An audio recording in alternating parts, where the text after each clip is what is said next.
Warhammer, Angron Training Manual. Chapter 1. The Beginning. A warship sails through the warp. This Moon-class cruiser, which is about 5 kilometers long, will even cause abnormal planetary gravity due to its huge size when approaching a planet, but in this subspace, it looks like a small leaf floating in a storm. This leaf floats, passing through the giant eye formed by the gathering of stars, through the nebula shaped like the devil's claws, and is surrounded by countless indescribable, abominable and terrifying beings in the subspace. Weak and helpless. Inside this Moon-class cruiser, visually shielded from the horrors of the outside world, the people inside are far more helpless than the ship itself.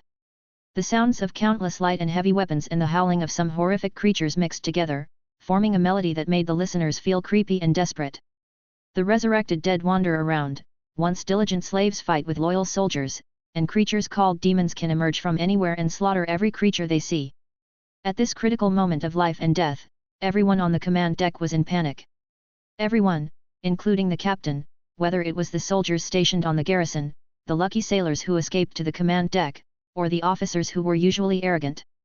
They discussed fighting for the emperor until the last moment, the order of death, and how to prevent the captain's body from being seized by traitors and warp creatures. But the only thing they did not discuss was how to retake the lost areas at this time, and how to take back from the enemy the ship that everyone had depended on for generations. Fear and despair are spreading, and this fear and despair does not come only from human beings themselves, but also from some force or something that affects their spirits. This atmosphere lasted for nearly half an hour, until a heavy sound of footsteps reached the command deck. Everyone breathed a sigh of relief and immediately lined up. As the mortals watched, 2 warriors who were much taller and stronger than normal humans walked in. The 2 warriors were wearing silver power armor, and were holding either a large shield or a giant sword, or a power halberd. Not many people can tell their identities from the colors of their costumes, the Grey Knights. Most people don't know the identities of these warriors yet. Even though the existence of the Grey Knights is no longer a secret after the return of the 13th primarch, they still don't know because of the information lag. But it doesn't matter. The arrival of the angel of the god emperor among mortals is enough to rekindle the fighting spirit of mortals. The Grand Master is right. We should not risk crossing the storm. The Grey Knight holding the halberd said in the communication channel, a navigator who can guide a ship to sail through the warp 100% safely? What a joke. Perhaps this navigator that can guide ships to safe navigation with 100% certainty is itself a trap. Another Grey Knight responded in a deep voice. Among the kneeling mortals, the 2 Grey Knights walked towards the core of the command deck. The most distinguished person on the ship was ignored by them, and the 2 went straight to a culture chamber placed in the corner. The Silver Angel stared at the sturdy man soaking in liquid inside the glass. How long will it take for this guy to wake up? I don't know. Hold here until we are out of the warp and can take him to his destination. Your Majesty. A person who has just completed a transformation operation and is still asleep. It is not appropriate to send him to the battlefield regardless of whether he is awake or not. The Grey Knight holding a large shield and a long sword expressed dissatisfaction with the current situation, but still turned around and obeyed the order, walking to the only entrance to the command deck. The mortals immediately gathered behind the Grey Knight, forming a volley formation and raising their laser rifles. The Grey Knight who stayed near the incubator put his halberd aside, stretched out his hands, and used his psychic power to sense the person who had not yet woken up. He seemed to have merged with the people in the cabin and was able to detect everything beneath their unconscious appearance. Psychic power is a kind of ability that can distort reality. It can force our thoughts to act on reality. Although our thoughts may not be scientific and reasonable, it doesn't matter. Psychic power can do it. The Grey Knights saw Qinxia in the White Scars chapter fortress and heard someone say to Qinxia. Young Qinxia stood in front of the White Scars think tank, listening to his teachings. Release lightning, fire, strengthen the body, prophecy. It can do a lot, but don't forget that it is a power from the warp. Just like the warp itself, it is erratic and unpredictable, so it will also bring all kinds of harms that we can't even dream of. Qinxia, this name is the name of a glorious warrior 10,000 years ago. You have inherited this name. If the traitor who killed him is still alive, you are also obliged to avenge him. Juba Khan. My chapter master. Why should we let those grey armored people take whatever they want when they come here? They leave some weapons behind, and then we can hand over this child who is about to be transformed and become a member of the think tank. The Grey Knight concentrated on using his psychic powers to probe Qinxia's thoughts. He found that Qin Xia, who was soaking in the incubator, was already in a semi-awake state, but was still immersed in past memories. Qin Xia lingered in every important moment of his life. It begins when he appears in a desolate world for unknown reasons, and his older soul is somehow accommodated in a younger body. When the desolate world he was in was invaded by the enemy, the White Scars who came to rescue him discovered him. After testing him, they found that he possessed stable emotions and psychic talents. After that, he was discovered by the Grey Knight, taken away by the Grey Knight, and underwent a transformation surgery by the Grey Knight. When the surgery was almost over, he was soaking in the incubator and heard others say that he would be deployed to a certain world, where he would learn how to fight while fighting. There is no time for him to dawdle on Saturn, as humanity's archenemy is closing in on him. This man was supposed to be a librarian for the White Scars, but the Grey Knights took him away. Even though the amiable think tank who always appeared in Qin Xia's memory tried to obstruct him in every way, Qin Xia still became a Grey Knight after the Grey Knight's soft or hard attempts. This was this man's fate. After discovering that Qin Xia was wandering in his memories, the Grey Knights did not force him to wake up into reality. Under the current circumstances, it is a good thing for him to be immersed in memories instead of being affected by the environment and causing his psychic power to get out of control. What's more, even if he was pulled out, this warrior who had just left the jar would be unable to fight. Things seemed to be going well. The Grey Knight lowered his head and thought. Everything seemed salvageable. There are still a large number of troops on the ship. Although there are only 2 Grey Knights left, there are still fighting Space Marines in other places, but they are not under the command of the Grey Knights. If proper planning is done, and with the help of means specifically designed to deal with demons and corruption, it seems that the ship's safe arrival at the destination is not a big deal. The roar interrupted the Grey Knight's thoughts. When he turned around and looked at the entrance to the command deck, an axe chopped through the gate, and then a terrifying red figure appeared in everyone's sight. The bloody red wings spread out, and an angry roar came from the demon's fang-filled mouth, shaking the spirit and will of everyone. The Grey Knight, armed with a large shield and a great sword, was the first to react to the roar and immediately went into battle. Blue psychic lightning burst out from the Grey Knight's hands, his shield blocked the double axe blows, and his weapons, which had been blessed by a ritual and had special killing effects against demons, roared and shot demon after demon. The mortal soldiers roared and detonated the melta bombs to destroy themselves, while the noble naval officers fought hard together with the slaves. Everyone shouted for the God Emperor. The Grey Knights, the mortals, resisted the demon's attack again and again on the command deck.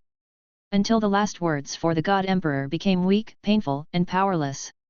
Until the entire command deck was submerged by demons pouring in like a flood. Chapter 2. Welcome to Nucria. A sphere that acted like a drone flew above Qin Xia and surrounded him. It seemed that energy was accumulating in the holes under the sphere, and Qin Xia felt his hair stand on end as if he was approaching an electric field. Apparently if things go wrong, the drone will release an energy weapon. Tasha! Tasha!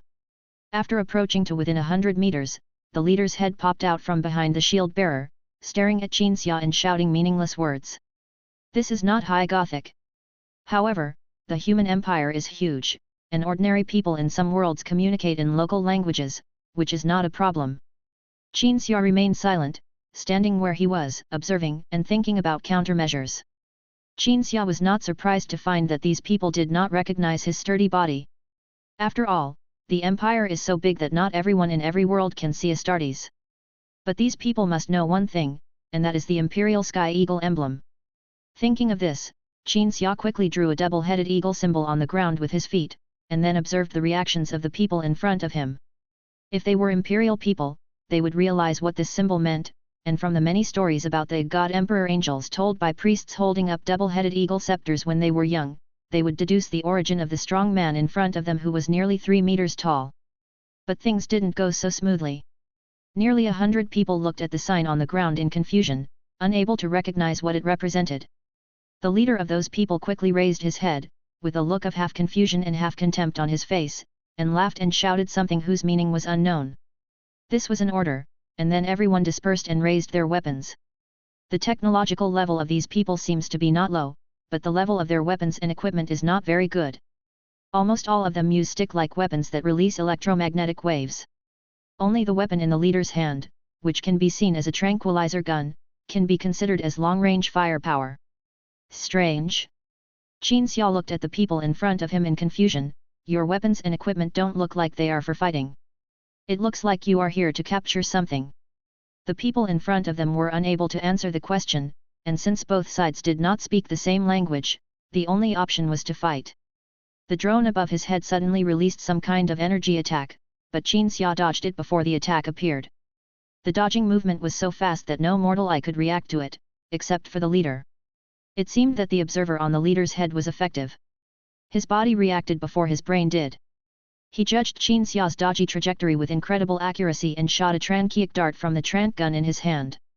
Qin Xia was slightly surprised at the opponent's amazingly accurate shooting, and at the same time easily pinched the anesthetic dart with 2 fingers. The tranquilizer dart shattered immediately, releasing a puff of gas. Are you kidding me? Qin Xia threw the dart fragments in his hand at the drone above his head. After the drone exploded, he stared at the people in front of him. I guess the miasma of the death world has no effect on me. How can the anesthetic gas of you natives work on me? Of course, no one understood the meaning of these 2 sentences. After observing carefully, they all realized that the person in front of them was not easy to deal with. Everyone became serious and quickly surrounded Qin Xia. These people had obviously received rigorous combat training. Some of them took out things like grenades, some adjusted the sticks in their hands to energy storage mode, and some adjusted the mode of the sticks to a state where they could accumulate a ball of electricity. Qin Xia didn't know what technology was used in those strange cold weapons. The weapons in these people's hands were as strange as they themselves. Hoo-ha! Hoo-ha! Hoo-ha! The people made noises similar to war cries and jumped around waving their sticks vigorously. Those holding shields also took out sticks, and beat their shields while shouting war cries, obscuring the figures of their companions behind them, as if they wanted to confuse their opponents through such actions. By ordinary people's standards, these people are well trained and highly motivated. But in Astarte's eyes, these people were like a group of senile dementia patients, doing meaningless things with slow movements. What? A loud shout came from behind Qin Xia, and a sturdy shield-bearing warrior suddenly pounced on his back. Qin Xia could easily dodge it just by identifying the direction of the sound. Similar tentative sneak attacks appeared in all directions within the next 3 seconds. Qin Xia dodged them easily, but that was just a dodge. Until this group of people found out that the opponent was difficult to deal with, they cautiously took a step back and prepared to use other tactics. It seems that you really can't provide any useful information. Qin Xia sighed helplessly and had to give up the idea of seeking information from the other party. When Qin Xia took a deep breath, the hot sand suddenly cooled down and frost spread on the ground. This sudden drop in temperature occurs when a psychic begins to use psychic powers. This violation of the laws of thermodynamics in our universe represents the erosion of reality by the subspace. The sudden drop in temperature made all the uninvited guests alert and surprised. They did not launch rash attacks, but seemed to be judging something. Qin Xia took a step forward with his left foot, spread his legs, raised his right hand high to the sky, and lowered his left hand to point to the ground. I'll let you fly. As soon as he finished speaking, a shock wave appeared without warning, centered on Qin Xia's body, and suddenly spread to the surroundings. The crowd that was still jumping around and making meaningless roars in the previous second flew backwards in the next second. Everyone's flesh shattered in the process of flying, and eventually turned into spurting flesh and blood and flying debris. Chirp! Chirp! Pieces of stuff fell from the sky to the ground with a disgusting crashing sound. Qin Xia glanced around with a complicated expression, stood up again, sighed regretfully, and then walked towards the convoy. When Qin Xia was one step away from the leader's car, his foot suddenly stumbled strangely. He quickly stabilized his body and lowered his head, then cast a surprised and puzzled look at his left foot. My left foot is still intact, but it feels like half of it is missing. No. This is impossible. A guess that Qin Xia thought was absolutely the correct answer emerged in his mind, that is, the anesthetic gas released by the small anesthetic dart shot by the leader just now began to take effect. There was not much anesthetic gas just now, and the anesthetic dart was also very small, not even as big as a .17 caliber bullet. Such a small anesthetic dart, which is not even the kind that is propelled by gunpowder and shot into the epidermis and then released, can contain anesthetic gas that can gradually anesthetize Astartes. What is this? Is it the breath exhaled by Nergal, one of the 4 gods of the warp?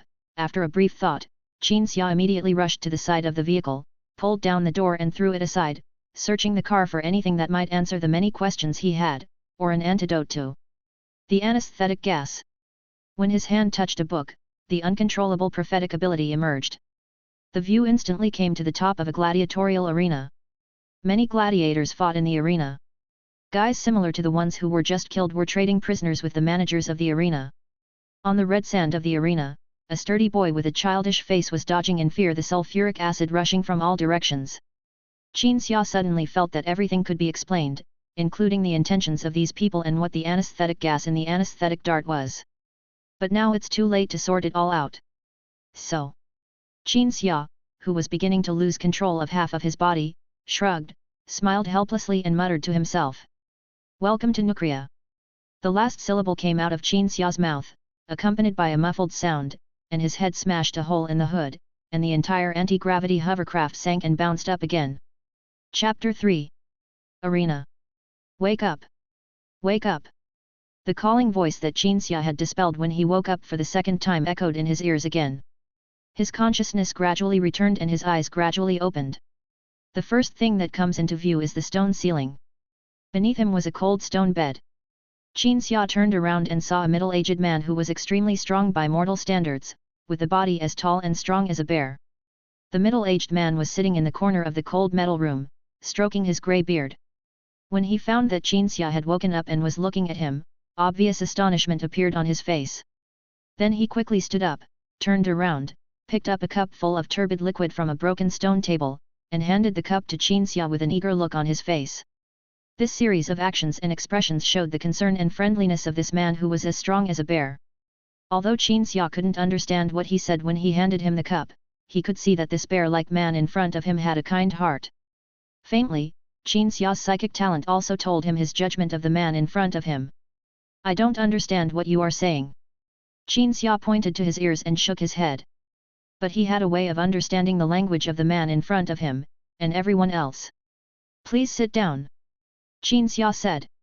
Although his words could not be understood by the person in front of him, his tone and body movements while speaking would let the other party understand his gentle attitude and his requirements. In this situation where there is a language barrier, words are just a habit.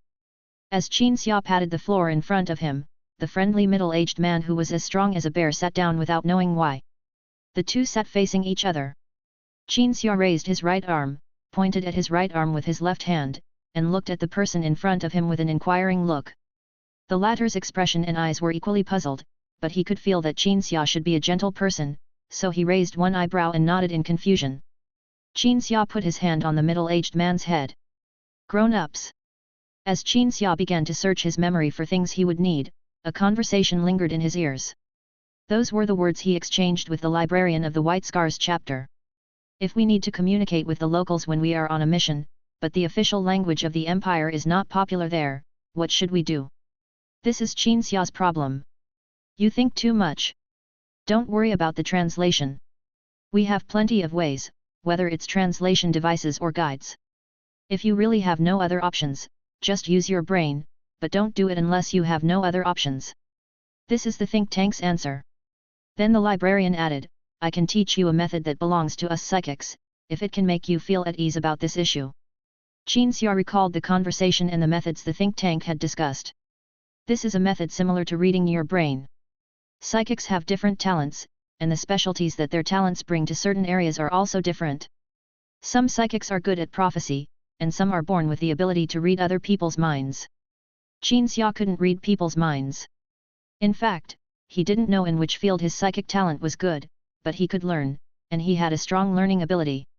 As the desire of both parties sitting face to face to communicate was traced and utilized, and because of the extremely close contact, Qin Xia read the part about communication from the other party's head. Every sentence the person in front of him had ever said, every word he had ever learned, were extracted as special parts of memory for Qin Xia to understand. Then Qin Xia learned the local language. You can see that I'm not a local. Qin Xia moved his hand away, stood up, and saluted the man in front of him. Thank you for your trust, kindness, and cooperation during our first meeting.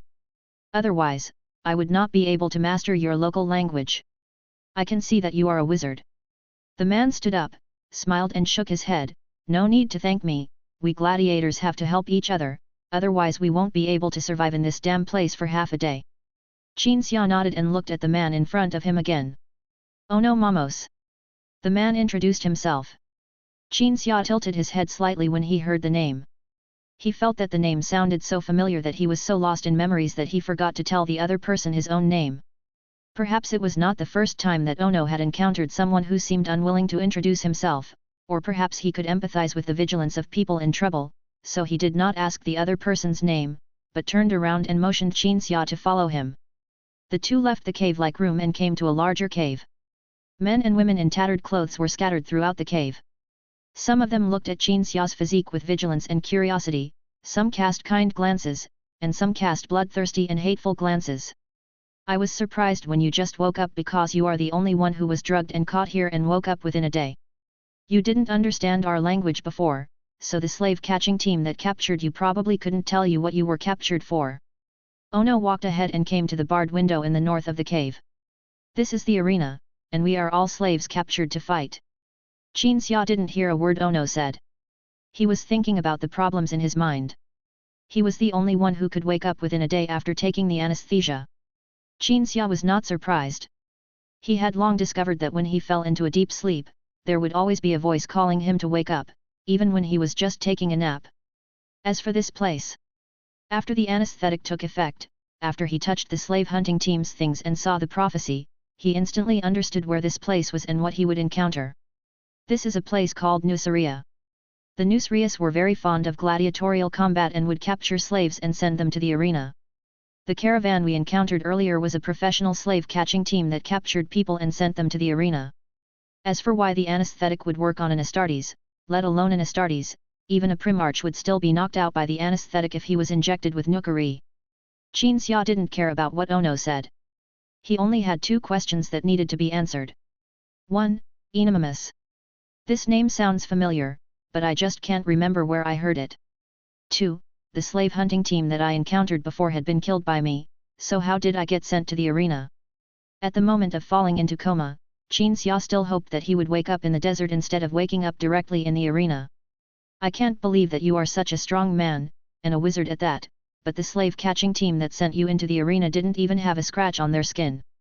Said Ono. Maybe the slave hunting team got the upper hand. Xia shrugged. There is no need to delve into this issue in great detail. Xia walked to Ono, stood in front of the iron window and looked out. Outside is the arena. The huge arena stretched as far as the eye could see, and the spectators sat in the seats surrounding the center of the arena, cheering. And in the area in the center of the arena that was isolated by an energy wall, a fight was taking place. Xia's attention was instantly attracted by one of the gladiators. He was a young boy who looked very immature, but he was already very tall, and the only thing that made him look immature was the look of fear and panic on his face. Angron. Xia murmured a name. Chapter 4. The most unlucky primarch. The boy stood with about 100 slaves. The frightened and panicked expressions of these people showed that they were all newcomers, but they were not as lucky as Xia. After they were given anesthesia and sent to the arena, they woke up not in the gladiator's residence, which was the big cave where Xia was now, but directly in the battle area in the center of the arena. No one would think that Xia was lucky. Among the gladiators, those kind-hearted people like Ono would only think that the arena had special arrangements for Xia. I have citizenship, I am not a slave. Let me out. They're going to make us fight each other here. God, why did you send me to this hell? The people in the battle area fell into panic under the gaze of the spectators, some cried and complained, and some questioned the gods of Nucria. The boy is in it. He was panicked and frightened, but he didn't whine. Because what made him feel even more uncomfortable than this unfamiliar environment were the extremely heavy negative feelings he felt. Fear, anger, sadness, these emotions were like a rushing river, pouring into the boy's head in a way that the boy could not even see. But besides these negative emotions, there are also some different emotions that teenagers can feel. Carnival, joy, excitement, bloodthirstiness. The boy didn't know why he had such conflicting emotions, nor did he know where these emotions came from. He could only feel their existence and their invasion of his own feelings. Being in such a torturous environment, the boy even began to miss and yearn for the environment before he came to the arena. It was a cold mountain. There were two of his worst memories so far. The boy's first painful memory of the mountains was running wildly in them. Those strange-looking people were chasing him from behind, attacking him with a strange object that shot darts like darts. Whenever the sound of a dart breaking through the air rang in my ears, I would feel great pain in my body. The boys who were shot by the darts ran while crying. But he still took revenge on those strange enemies. He picked up some stones while running, turned around and threw them back while crying. Until there were fewer and fewer pursuers, he turned around and killed them. After smashing a man's helmet with a stone, he observed the face under the helmet and saw a man with pointed ears who did not look like a human. For some reason, at that moment, a word emerged in the boy's consciousness: Aida people. This is my first bad memory of the mountain. The second memory was that I was found by another group of people, who then knocked me unconscious with something and sent me to this hellhole. These memories are painful. Even when living in those high mountains without being threatened by enemies, the barrenness and terrifying beasts there could not bring a single bit of peace. But compared to this hellhole now, those mountains are simply heaven. At least in that remote place there wouldn't be so much pain, fear, ecstasy, excitement, and a sensory storm of all kinds of emotions coming together. Are you all awake? Very good. A sphere suddenly fell from the sky and circled back and forth among the slaves who were about to face brutal combat in the fighting area of the arena. At the same time, this weird thing also emits words full of excitement and expectation, just like a host speaking on his own show. The audience. These idiots must have thought we were going to let them fight each other in the arena, but actually, well, actually we were. But the form of the fight is different from usual. Everyone on Nucria is welcome to enjoy a unique fight on this unique day, the way of which is. The host, speaking through the sphere, drawled out his tone. Evil, evil, evil, evil, evil tears of the devil. Yet. As soon as the words fell, the ground in the fighting area of the Colosseum suddenly shook. Then a tall tower rose up not far away, and from all directions there were sounds of something turning on, followed by liquid rushing towards the center of the arena. As the liquid rushed over the red sand, even the blood that had been deposited on the sand for many years was vaporized. The boy realized that the liquid was corrosive, and he immediately turned to look at the tall tower that had just risen not far away. Not only the young man, everyone else also looked towards the tall tower, and then everyone ran towards the tower together. People climbed up the tower. At first, people helped each other. The young supported the old, 2 people pulled up one person, and the mother sent her child up first. But the liquid soon swept in. It looked like it was manipulated by some strange technology. It accumulated without any volume and then spread upward under the tower. The higher the tower, the fewer people can stand on it. As people began to climb higher, the relationships between them became increasingly brutal.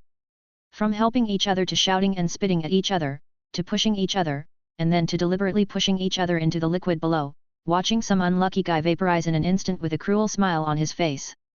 The boy also wanted to live, so he climbed up as well. His body was like a powerful engine that never stopped. He easily climbed to a height where everyone else would have to take a few breaths and slow down. Until Liquid and the others reached the highest point where only one person could stand. Someone tried to push the boy down, but that person tried too hard and failed to move the boy at all, and fell down instead.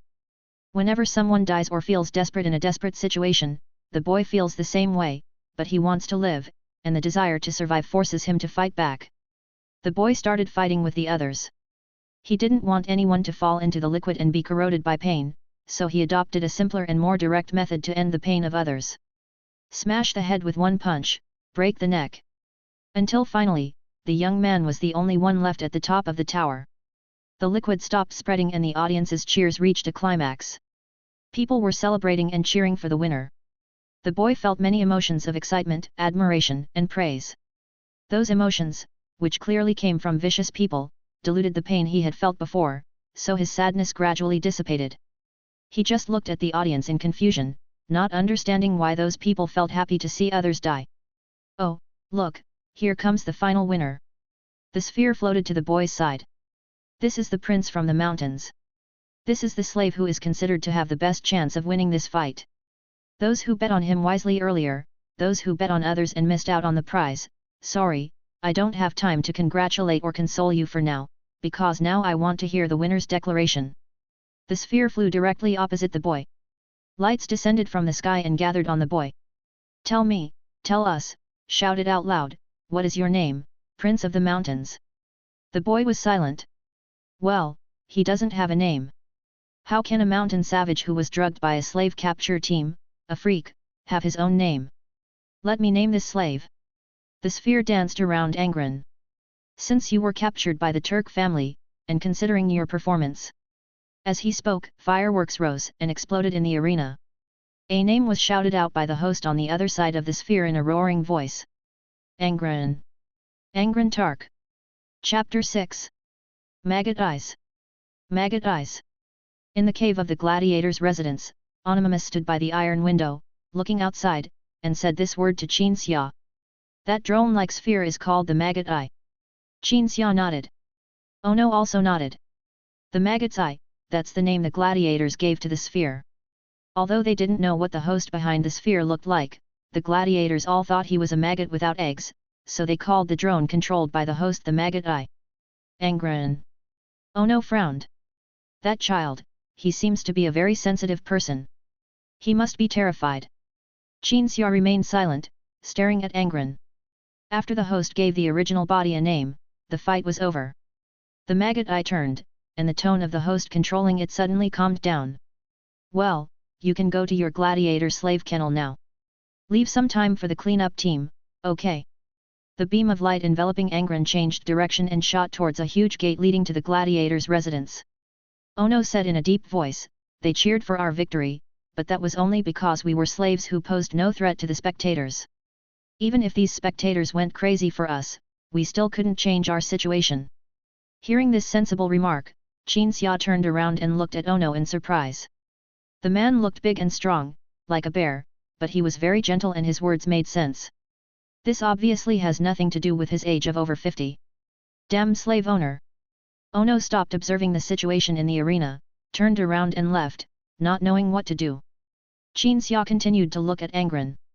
The corrosive liquid had faded, and Angron jumped down from the tower, looking around, searching for a way to escape. There is only one Maggot Eye in the battle area, and this drone does not seem to have any attack capabilities.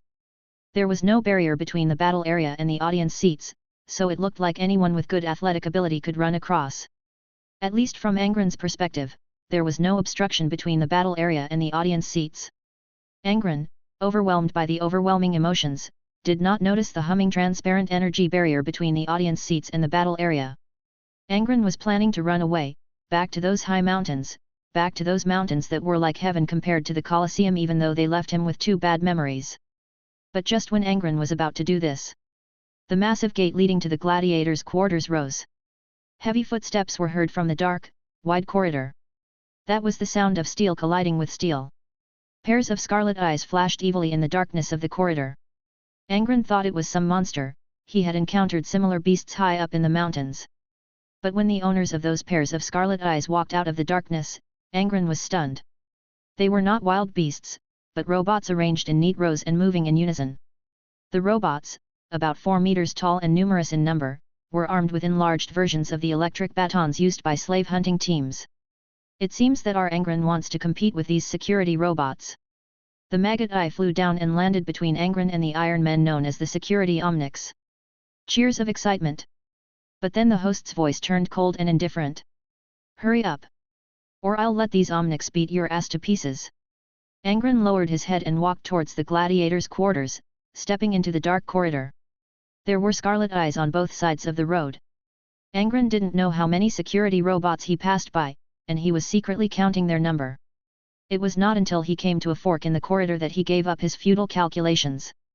At this fork in the road, which looked like a place used to block the passage for slaves to escape from their residences and to quickly deploy troops to suppress the slaves, security robots were everywhere.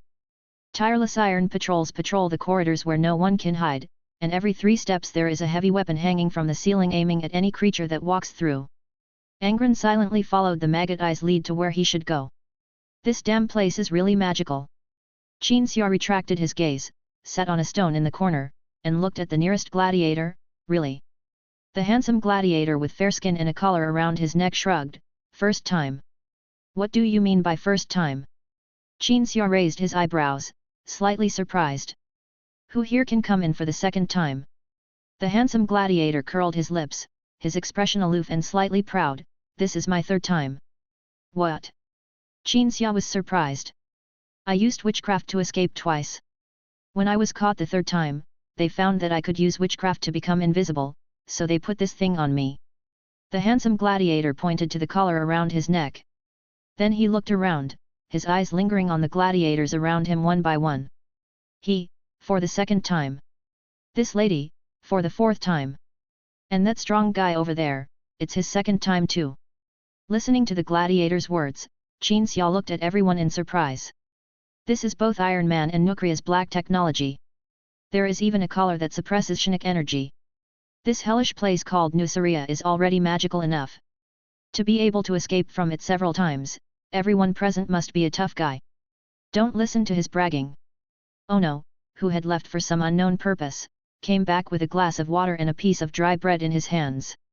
What they called escaping a few times was running out of this cave a few times, and then they were beaten up by the Omnics and thrown back before they even saw the sky. Qin Xia nodded, that makes sense. After being exposed by Ono, the handsome gladiator stopped talking and leaned in the corner to rest with his eyes closed.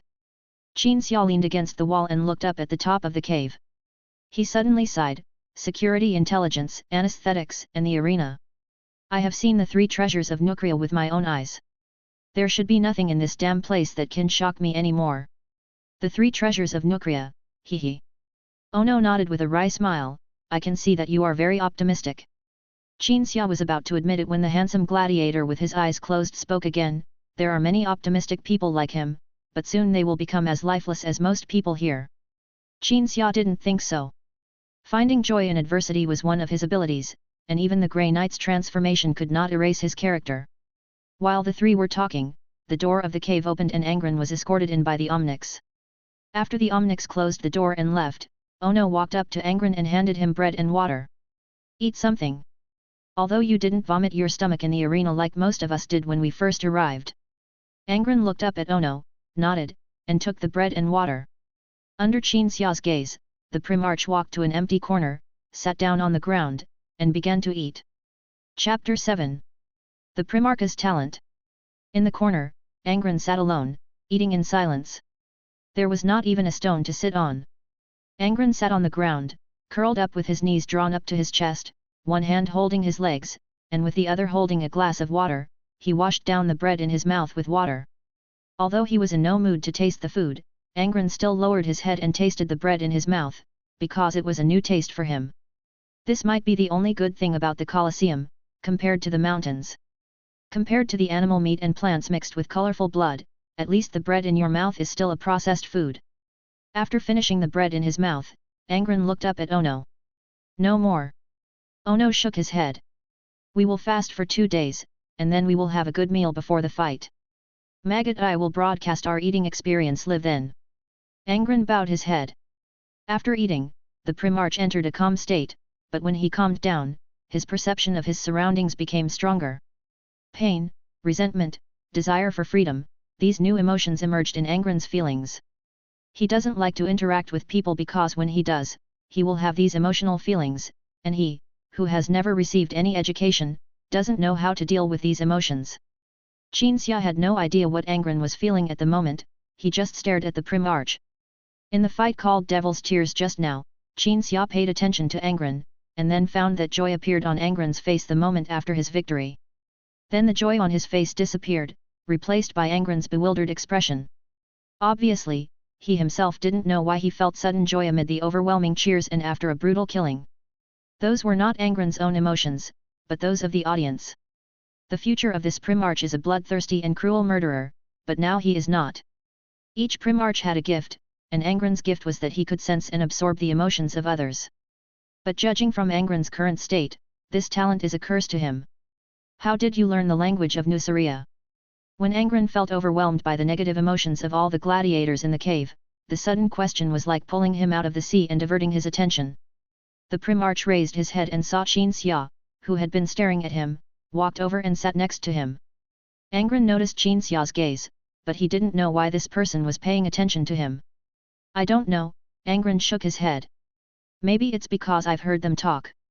You are gifted, Master of Linguistics. Qin Xia smiled and nodded, do you realize that you are different from others?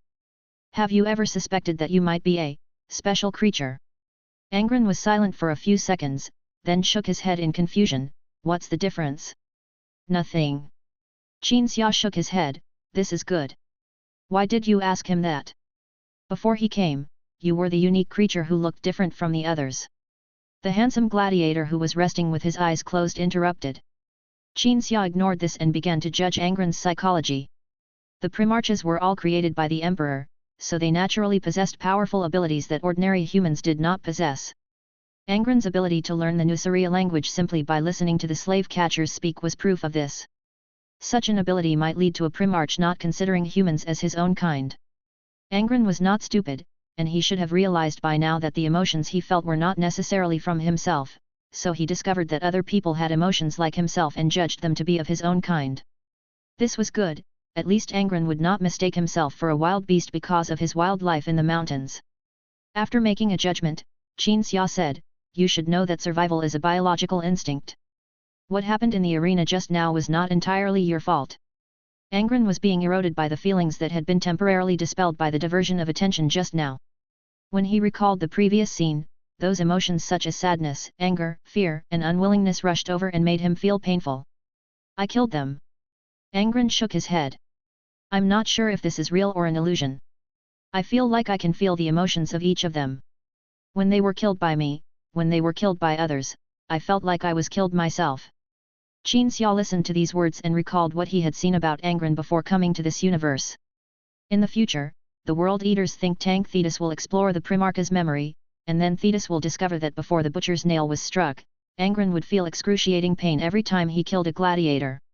The butcher's nail is an implant that, once installed in the brain, will torture the person being implanted all the time, and the person will only feel a little more relaxed when killing. So after being struck by the butcher's nails, the excruciating pain becomes a temporary relief that satisfies the desire to kill. Angron obviously felt the same way just now, as he was crying while killing. "Everyone here has wielded a knife to survive," Ono said to Angron. "It's the same outside the arena and in the slums. It feels like a way of getting rid of responsibility and guilt, but most of this killing should be blamed on the slave owners." Qin Xia looked at Ono in agreement, and felt that this strong man actually had some philosophical cells. "I can roughly guess how you feel now. You are very sad." Qin Xia said, "But sadness is a luxury in this situation. You have to learn to deal with those emotions. At least don't let them force you to commit suicide or degenerate." Angron nodded. But it was just a perfunctory nod, and Qin Xia did not offer any constructive suggestions, because this was also his first time meeting Angron, and he needed more information to help Angron deal with the problems caused by his own talent. "Hey, listen." Qin Xia placed his hand on Angron's sturdy arm and spoke slowly and in a low voice. "I am a person who likes to acquire knowledge, very, very much. Because I used knowledge to change my destiny. When I was a child, I lost my parents and lived in an orphanage. That place was like an arena without fighting. Everyone slept in the same room every night. Then I used that knowledge to develop a technique that alone made me a lot of money at a very young age. Then I took out money to improve the environment of the orphanage where I grew up and make it better." Listening to what Qin Xia said, Angron's eyes were full of curiosity. He could understand all the meaning of the words, the nouns he had never learned, played their role in the context so that Angron realized the meaning of the nouns themselves. He had never seen the world outside the mountains and the arena, so he was very interested. However, after listening to it and thinking for a moment, Angron asked, "I understand that you may want me to learn something through this story, but I really don't know what the connection is between this story and my current situation." "There is no connection." Qin Xia smiled and shook his head, "I just wanted to say it to show off." Angron gave a bitter smile. Ono, who was standing by, lowered his head and raised his hand to cover his mouth. The handsome gladiator who was resting with his eyes closed not far away laughed. The other gladiators in the cave, like these two, thought that Qin Xia could say something profound, but they were overwhelmed by this sudden turn of events. Angron felt the dullness in the cave being broken at that moment, as well as the laughter of others. The negative emotions that had been piling up like a dark cloud over his head briefly dissipated. "Can't you guys agree with me and praise me?" Qin Xia looked at Ono. Ono tried hard to make his expression match his bear-like appearance, and nodded, "Very, very impressive, seriously, you are obviously much better than those of us who can't even write. So what did you do before?" A gladiator came over and asked curiously, "I don't think someone like you would end up like this." Another gladiator came up and asked, "Let me guess. You were once a rich man, flying over cities on an anti-gravity frisbee, until you went bankrupt. The gladiators all looked at Qin Xia, curious about his past. Qin Xia's jokes livened up the atmosphere, and his stories about the past aroused everyone's interest, invisibly narrowing the distance between the gladiators scattered throughout the cave. For some simple people, all it takes to become friends is a word that brings a smile. But Qin Xia did not continue to speak to satisfy other people's curiosity, and he became serious. My past is not important. What's important is that all of us are locked up in this damn place. So why can't we gather together, sit on the cold ground and chat together? Even though this damn place is really not comfortable, at least we have each other in the same predicament. Then tell me everything you know about the Colosseum, and I will collect some information. This will be beneficial to each of us. Chapter 8. Gods of Nucria. Except for a small number of gladiators, most of the others gathered around Qin Xia. These 200 people surrounded Qin Xia, Angron, and Ono, making it impossible for them to get out. A change in the atmosphere cannot gain the trust and goodwill of these people and make them cooperate. But Ono was a very kind person. Apparently, all the gladiators who came in after him had been taken care of by him to some extent. He had prestige. In addition, Qin Xia and Angron's physique, the fighting ability they showed, or the ink they drank, gave most people hope of escaping from the current hell on earth. Although this is only a small bit of hope, for people who are sinking into the abyss, even a tiny thread is enough to make them want to reach out. This arena is guarded by an Iron Man. Angron was the first to say what impressed him the most. I know. Qin Xia nodded and glanced at the others. I know there are Iron Men here. I know there are all kinds of technological creations that we can see, cannot see, and cannot imagine. I just need to know some details. The Iron Patrol will patrol non-stop for 31 hours. There are no blind spots or loopholes in their patrols. The handsome gladiator who had previously closed his eyes to rest stood up. 31 hours, or to be more precise, 31 solar hours. That's a full day in Nucria. As for why the people of Nucria use solar time to calculate time, Qin Xia thought that this might be because Nucria itself was founded by human colonists, and the ancestors of the people here used solar time to count in order to commemorate the Cradle Galaxy. After stating the obvious, the handsome gladiator looked around and said one more thing. Of course, under normal circumstances there is no loophole to exploit, but I am different. I can use witchcraft to help all of us become invisible. When the gladiators heard the words witchcraft and sorcery, which are used to describe psychic power in the local language, their faces turned unhappy. Apparently, the Nucrians hate psychers. But from the faces and eyes of those people, Qin Xia also saw a kind of sympathy. Angron had a deeper understanding of this complex emotion. He found that it was a kind of disgust caused by traditional concepts, but also a kind of sympathy caused by understanding the miserable situation of wizards. What's your name, man? Qin Xia asked the handsome gladiator. The gladiator placed his hand on his heart, bowed slightly, and his beautiful face seemed to be filled with pride. Caesar. Nice name. Qin Xia nodded. The gladiator named Caesar retreated back into the crowd. Then someone else stood up and said, all of us will have the opportunity to go to the arena at least once a week. The day before going to the arena, we will have the opportunity to have a good meal. Also, we don't necessarily have to sacrifice our lives every time we fight, someone added. After we are arranged to go on stage, the maggot eye will come in to inform us, and then we will be escorted to the arena by the intelligent machines. Someone else said. Qin Xia listened carefully to every word and remembered them carefully, even though the information did not seem to be very important. And when this information was spoken out, no one spoke anymore. Gone? Qin Xia asked everyone with some surprise. People looked at each other in bewilderment. Caesar stood up again, ruffling his golden hair, and said lightly, we slaves either fight in the arena or stay in the cave. What else do you want to hear from us? The security situation of the arena. Qin Xia said, you have escaped several times, you should know this. Caesar's cheeks flushed slightly. He opened his mouth, closed it, and then opened it again. I can't lie in this situation. Every time I was discovered less than 20 steps out of the cave, the Omnics that had ignored me before would suddenly take action and invite me back to the cave. This means that they have a way to monitor you, even when you use psychic energy, witchcraft. Qin Xia nodded with satisfaction, this is also very important. I'll make a note of it. Hearing this, Caesar raised his eyebrows and looked around, as if he was proud of himself for saying something more useful than others. After memorizing all the information, Qin Xia looked up at the top of the cave. There doesn't seem to be any monitoring equipment here. I don't know why. The arrogance of the High Knights. Ono, who had been silent just now, spoke up. They won't monitor us because we can't escape at all, except for one situation. What's going on? Qin Xia asked.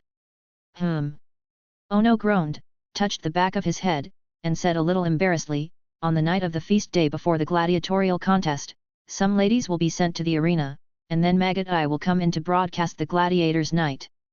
The ratings of this show outside are quite high. The gladiators all had meaningful smiles on their faces. Including some female gladiators. They'll broadcast it live. A new gladiator suddenly interrupted, then I'll have to perform well on the feast day. I was arrested by the sheriff of the slums because of my extraordinary talent in seducing other people's wives. You should be thankful that the pure love warrior didn't castrate you when he captured you. Qin Xia rolled his eyes at the man. His eyes fell on Angron. Qin Xia planned to give some hints about how to prepare for escaping the arena, so he hoped that Angron could use his innate talent to help and pass on his desire to escape to others. Then he would make a fake plan and announce it at the right time. There will be traitors among the gladiators. But it is obvious that there are many people who want to escape, and this is not the first time someone has escaped. This can be seen from the fact that there are no surveillance equipment in the cave. Escape and capture are the games of the slave owners themselves, so even if an escape plan is leaked by an insider, it will not lead to death or excommunication. Once the plan is leaked, Qin Xia will scan everyone's head, then find and kill the traitor. This is the first step to escape. But looking at Angron, he seemed unable to share his emotions with others. What is a High Knight? Angron, who was secretly placed high hopes by Qin Xia, suddenly asked. When the word High Knight came out clearly from Angron's mouth and reached everyone's ears. No matter whether it was the gladiators who gathered together, the gladiators who watched coldly in the corner, or other gladiators who were dissatisfied with the gladiators' current grouping, everyone seemed to be suffocating and held their breath for a while. Until a gladiator who had been standing in the corner of the cave and glaring at everyone from beginning to end spoke. High Knight. They are the gods of Nucria. Chapter 9. High Knight. Knight. What do they write on to make you think they are gods? Angron stood up and looked puzzledly at those people who were holding their breath and concentrating. Just hearing the three words High Knight seemed to make them feel as if the temperature had suddenly dropped and they were suffocating with cold. Qin Xia thought that those tall knights were not guys who literally rode on things to fight. He didn't know the details of Nucria, but he knew a lot about high knights, arenas, and anesthetics. The handsome gladiator named Caesar thought Qin Xia didn't know what a tall knight was, so he started explaining to the two newcomers who didn't look like locals. The High Knight is not a knight who rides into battle on beasts of burden. Well, they might be riding something. The High Knights, the high-ranking riders, each of them is unique. Each of them possesses the power to destroy the heavens and the earth. They are the gods of Nucria. According to legend, gladiatorial combat is a ritual prepared by the gods for mortals, so some people think we are lucky because we have the honor to help the gods please mortals. Caesar was obviously frightened when he said this, as if just mentioning these terms would cause excommunication from the gods.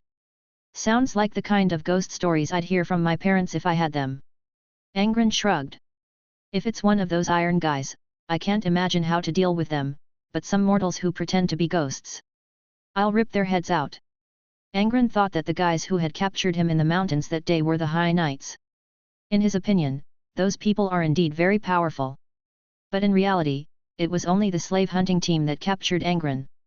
That's not playing tricks. A warning voice, almost a roar, reached Angron's ears. Angron looked in the direction of the sound. It's Ono. This middle-aged man who was friendly to everyone now hunched his shoulders and stared at Angron with a cold gaze. From him, Angron felt fear, anger, hatred, inferiority, and grief. They are not playing tricks. Ono tried his best to soften his fierce tone. I have seen them. I have seen them. A High Knight. Ono held up a finger.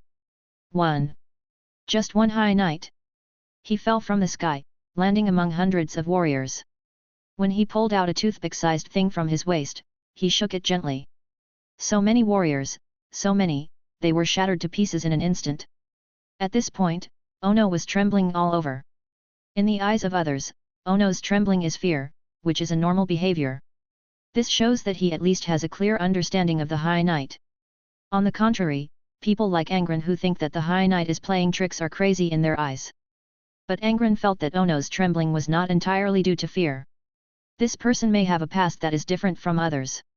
It sounds like some kind of technology that uses gravity to crush the target, but it's miniaturized. Qin Xia speculated, they are not gods. He knew that the High Knights had a standard equipment called Silver Vine, which could be changed into any form and play any role. As for the toothpick that Ono mentioned that could crush hundreds of people, Qin Xia had never seen it, but it was normal for the High Knight to have such black technology. They are not gods. Ono's bear-like body slowly sat down on the stone, and his eyes, separated by a scar on the bridge of his nose, stared at Qin Xia in shock. Oh, they are indeed not. But the gods I am talking about are not in the religious sense. If a person looks like a god and can do things that only gods can do, then what else could he be if not God? Ono said these somewhat philosophical words. This sentence reminded Qin Xia of the powerful psychic named Emperor. Maybe he is an introverted social phobic born in Asia Minor. Ono didn't understand what this meant, and he didn't want to figure it out. In Angron's perception, this middle-aged man, this aging bear, was sinking like falling into the ocean, into fear and grief. The others, after hearing and talking about the High Knight, also fell silent and hopeless. Okay, let's stop here. Qin Xia looked at Caesar. You have tried to escape the most times among us. Everything you provide is very important. Thank you for sharing. It's my pleasure. Caesar stood with his hands behind his back, head held high, and glanced at everyone with pride while grinning. No one appreciated Caesar's rooster-like proud look, although it was really hard to dislike him when his face made this expression. The gladiators dispersed in groups of 3 or 5 again. Qin Xia sat cross-legged on the cold ground. Ono, who was sitting on a stone and in grief, saw him, so he stood up and pointed at the stone. You can. No, thank you. Qin Xia smiled and shook her head, crossing her legs together and resting her hands on her knees. Call. As he exhaled a breath of foul air, Qin Xia entered a state of meditation as if he was sitting in meditation. He began to think about how to break the impasse. He had to leave here, this was Qin Xia's idea. He wanted to leave, he wanted to find a ship, cross the subspace and return to his own era. Although I didn't want to admit it, even if everyone here joined forces, I'm afraid that not even half of them would be able to escape. But after Angron, the primarch, came to the arena, the chances of escape increased. There is another thing that can increase the chance of escape, and that is psychic power. But Qin Xia didn't think that he could hide his psychic talent and use it at a critical moment to achieve an unexpected effect. After he came in, he did not deny that he was a so-called wizard because he did not think that his psychic talent would go undetected. When a slave hunting team arrived in the desert, they saw an anesthetic man lying on the ground, wearing nothing and surrounded by fragments of the previous slave hunting team. Even a fool would have realized that it was psychic powers that reduced the last slave hunting team to dregs. But even so, psychic power is also a useful tool to help escape from the current situation. At least it can do things that hundreds or thousands of people cannot do. There is another psychic among the gladiators named Caesar. Qin Xia felt that his psychic abilities could be combined with Caesar's abilities. Then, Qin Xia began to think about each of his abilities and their uses. So far, after spending 15 years in this universe, he only possessed 3 abilities. These 3 abilities were learned from the White Scar's think tank. Uncontrollable short-term clear prediction. Release psychic energy in the form of attack. Treat injuries. Chapter 10, 3 Psychic Axes. From now on, I will teach you to master your own talents. Qin Xia seemed to have returned to his childhood. In the hall of the White Scar's regiment, Qin Xia sat cross-legged. The kind and friendly think tank sat cross-legged opposite. I heard that other people's psychic talents will appear passively when they are emotionally excited. Qin Xia looked at his palm, but mine is not. My psychic talent is very stable, but the disadvantage is that I can't know what I am good at when I first show my psychic ability like others. The think tank closed his eyes, feeling something, and said softly, Indeed. I am good at prophecy. I often dreamed about the future when I was a child. At that time, I was a loading slave on the gun deck of a strike cruiser, and my master discovered my talent. Then you are very good at prediction.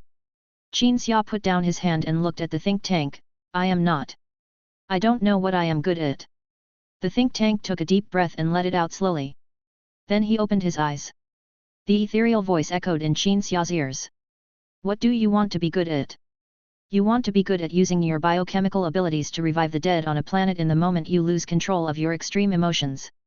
Or do you want to be good at attacking, and kill hundreds of thousands of people with a bolt of blue lightning when you lose control? Is this good? This is not good. The think tank closed his eyes again, but continued to lecture. Stability itself is a talent, a great talent. Even if you can only learn to cripple a person with lightning after training, you are still more powerful than a psyker who can instantly kill an entire legion, because you are stable. You don't have to worry about strength either. I will teach you. Hearing that the think tank would teach him, Qin Xia nodded. He wanted to ask what the other party would teach him. The think tank seemed to have predicted this problem. I will teach you the 3 abilities that I am good at. I call them the 3 axes of psychic power. The 3 magic weapons of psychic power. Qin Xia was curious. Prophecy, attack, healing. The most basic ones. The librarian opened his eyes again. If you are very smart, you will learn the first one after the transformation surgery to become a white scar Astartes is completed, such as pinching someone's head. Hearing this, Qin Xia smiled and said, maybe I learn faster. I have always had a guess that the thing I am good at with my psychic talent is learning, just like me. I used to do that. What's the past of a little brat like you? By the time you are able to kill people with your fighting brothers, you should be less than 18 years old. The think tank rolled his eyes at Qin Xia and continued to meditate. Qin Xia smiled bitterly. The two were silent for a while. Qin Xia suddenly asked, why do you meditate? Is this a practice to strengthen your mental power? For example, you can make your spiritual power stronger through this method. No, I'm just used to it. The librarian shook his head. Your level of psychic talent is determined at birth. The psychic power doesn't even come from you, but from the subspace. What's the point of practicing it? If the psychic doesn't have strong talent, will it always be like this, with no other options? Qin Xia asked again. Yes, there is really no other way. The think tank replied, but, everything about the subspace is unstable and uncertain, in a superposition state of ability and inability. Everyone has his or her own destiny. How high you can go is closely related to your destiny. Qin Xia nodded thoughtfully, everything is determined by fate, and no one has any control over it. Everything is fate, nothing is up to you. The think tank said in a deep voice. Just like the name you inherited, Qin Xia, the Qiexi warrior when the war group was still a legion 10,000 years ago. Even though he was rescued, he still died. This is fate. Qin Xia opened his eyes. After realizing that he was once again involuntarily lost in memories, Qin Xia rubbed his face to sober himself up. Look around. Angron had fallen asleep, curled up against the wall. Ono was squatting under the iron window, looking at the pendant around his neck. The other gladiators also rested.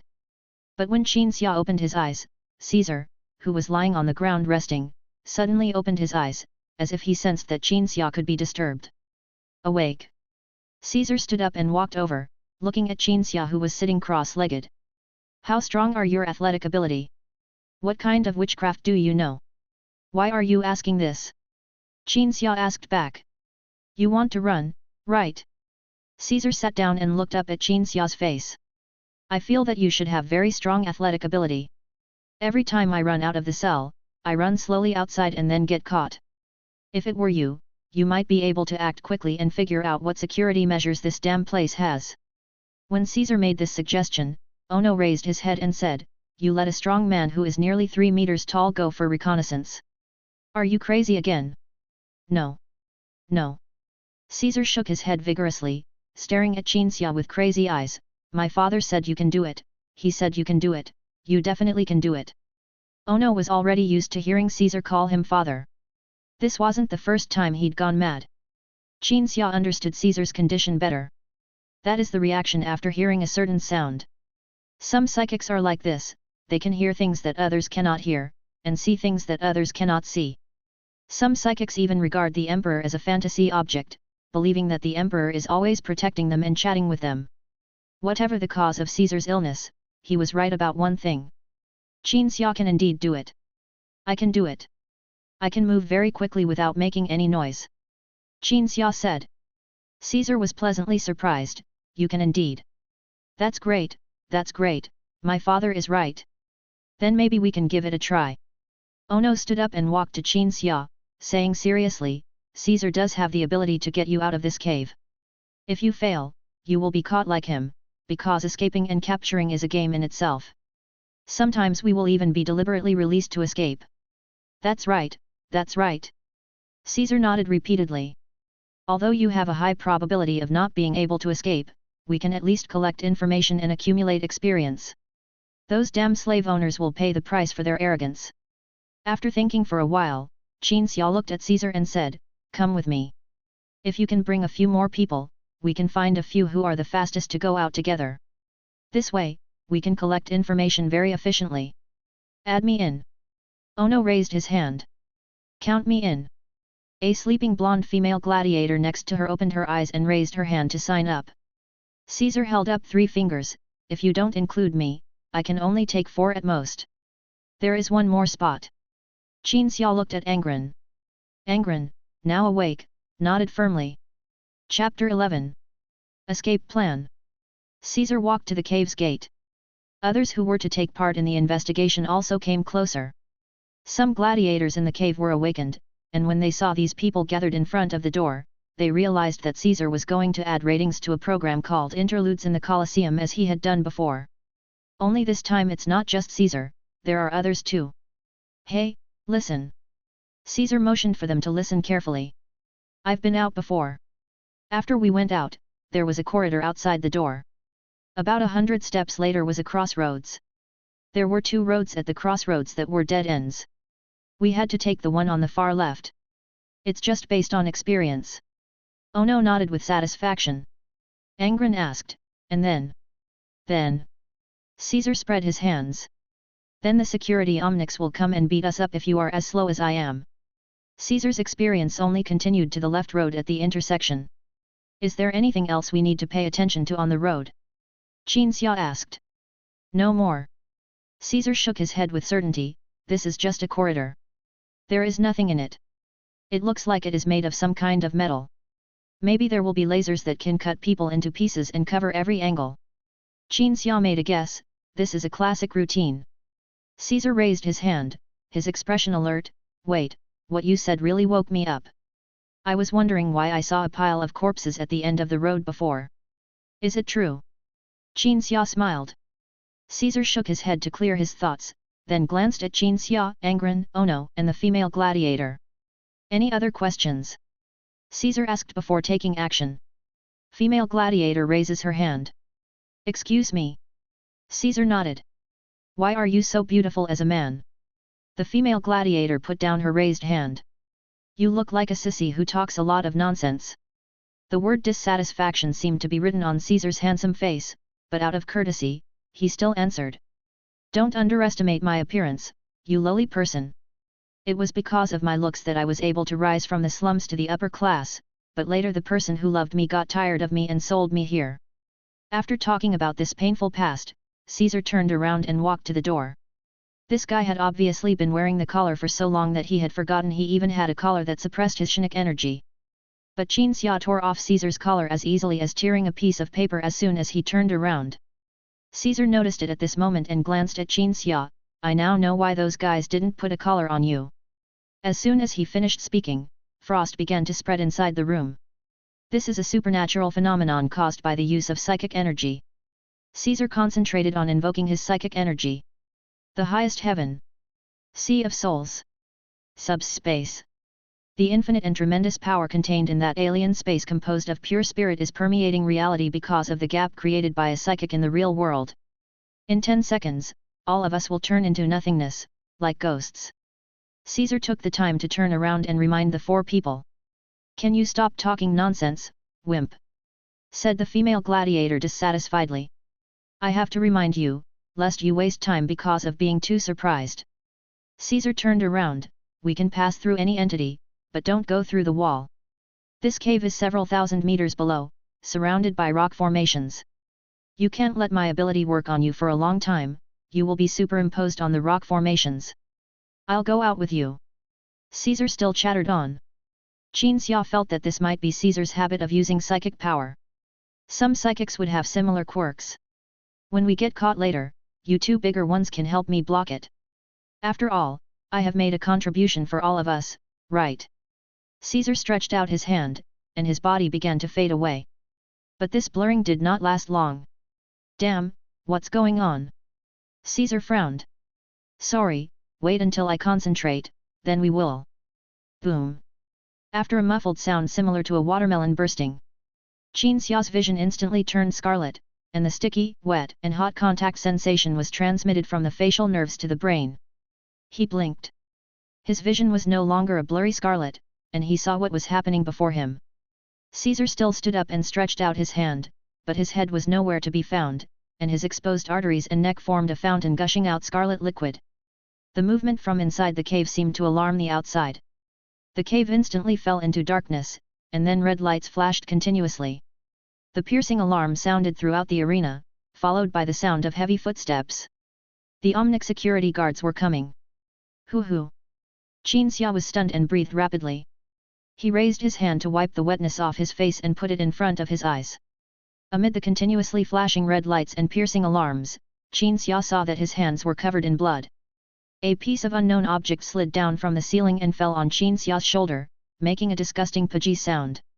Qin Xia was bewildered and turned his head stiffly to look at Angron, at Ono, and at the female gladiator who had decided to come together. They also have the same expression and the same state. Qin Xia discovered that their bodies were already covered in red and were covered with some debris. He then lowered his head to look at his own body and discovered that he was the same. The face wasn't the only one covered in blood. Puff! Caesar's headless body fell to his knees and then fell over. This, Angron breathed rapidly, squatting down in disbelief, staring at Caesar's body. What happened? What happened? Ono was already frozen in place. The female gladiator and Ono had the same reaction. Both of them are numb after experiencing a lot. His psychic power went out of control. Qin Xia looked very confused, staring at the corpse. His psychic power went out of control, and then his head exploded. As soon as he finished speaking, the gate opened. The security robots entered the cave in an orderly manner, and after finding that everyone was in a state of shock and confusion, they stood solemnly on both sides of the corridor outside. A spherical drone named Maggot Eye flew into the cave along the corridor and circled over Caesar's body. So, the host's voice came from the Maggot Eye, this prison break ends with a wizard blowing his own head off. This is a bit hasty. As the only wizard here, he was given an important responsibility, but he ended it too hastily.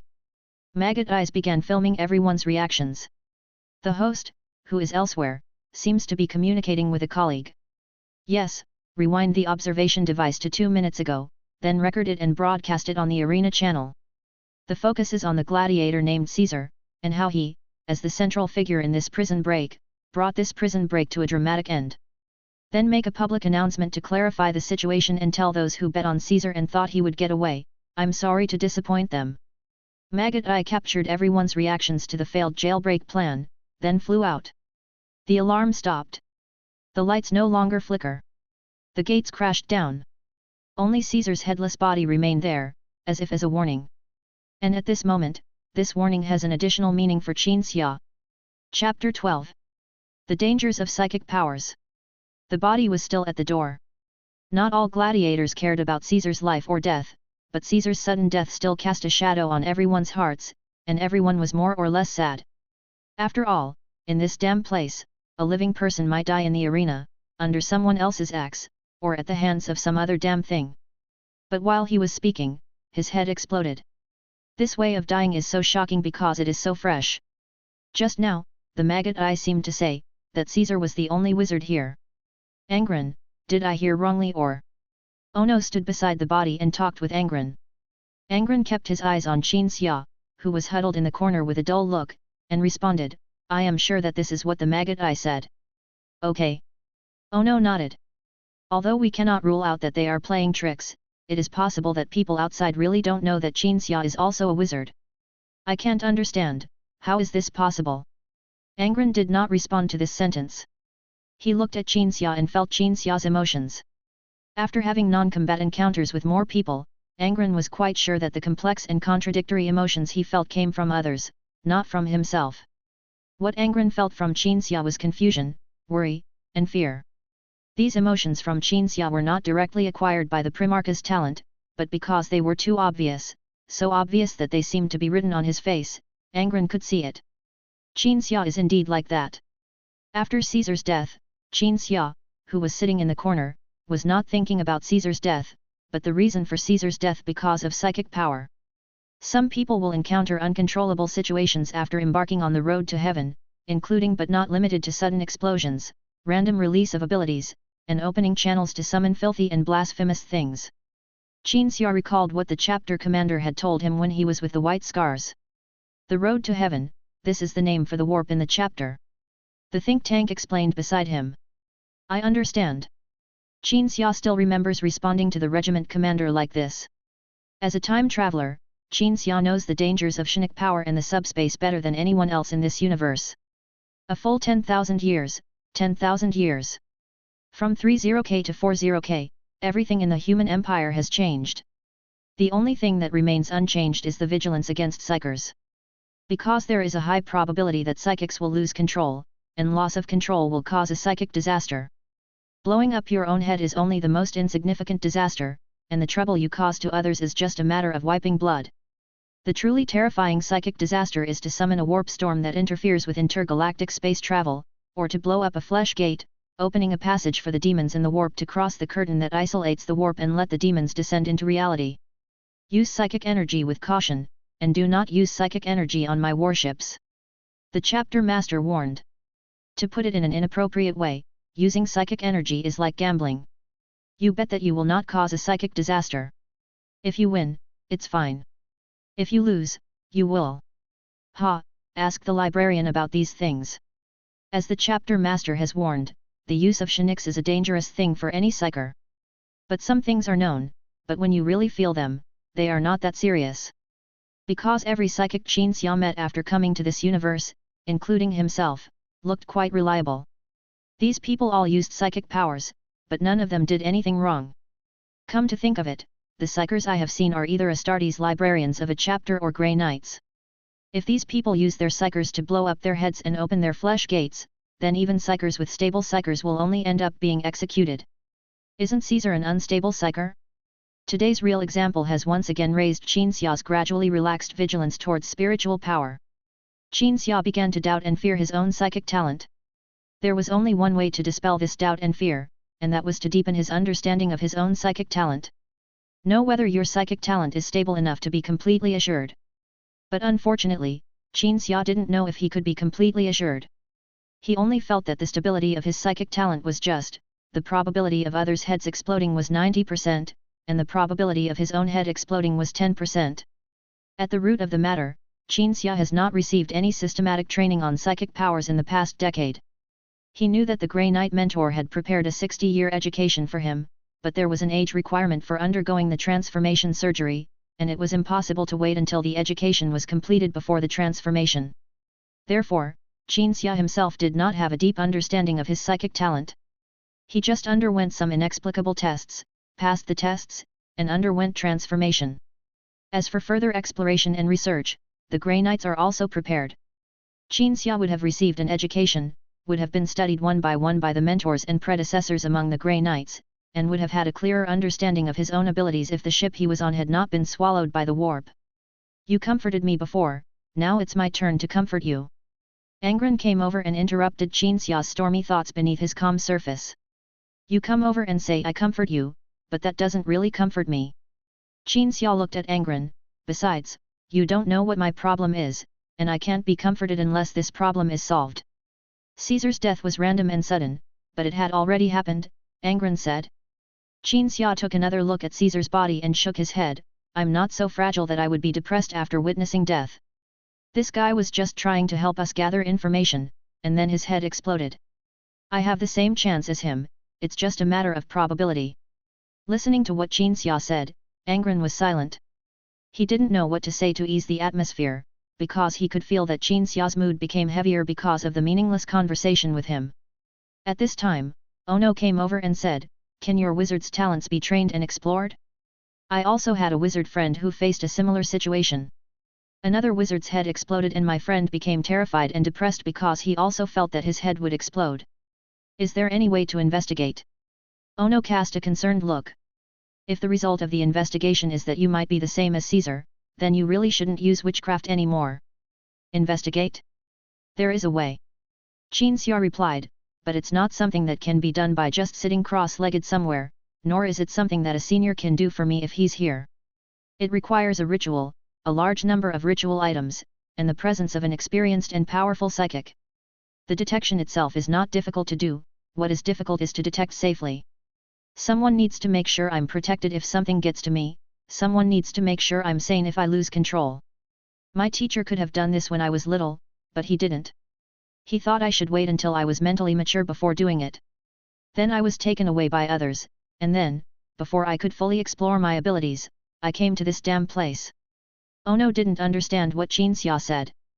But after all, Ono was knowledgeable, and after thinking for a long time, he finally figured out Qinxia's general meaning.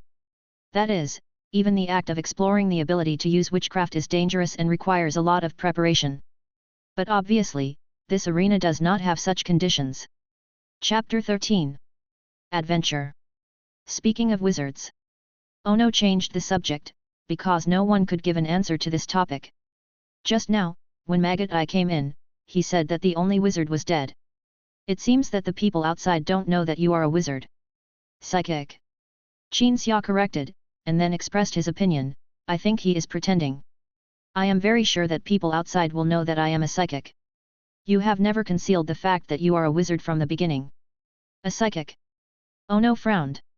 This may be because you don't think you can hide your ability, but what if people outside really don't know that you are also a wizard?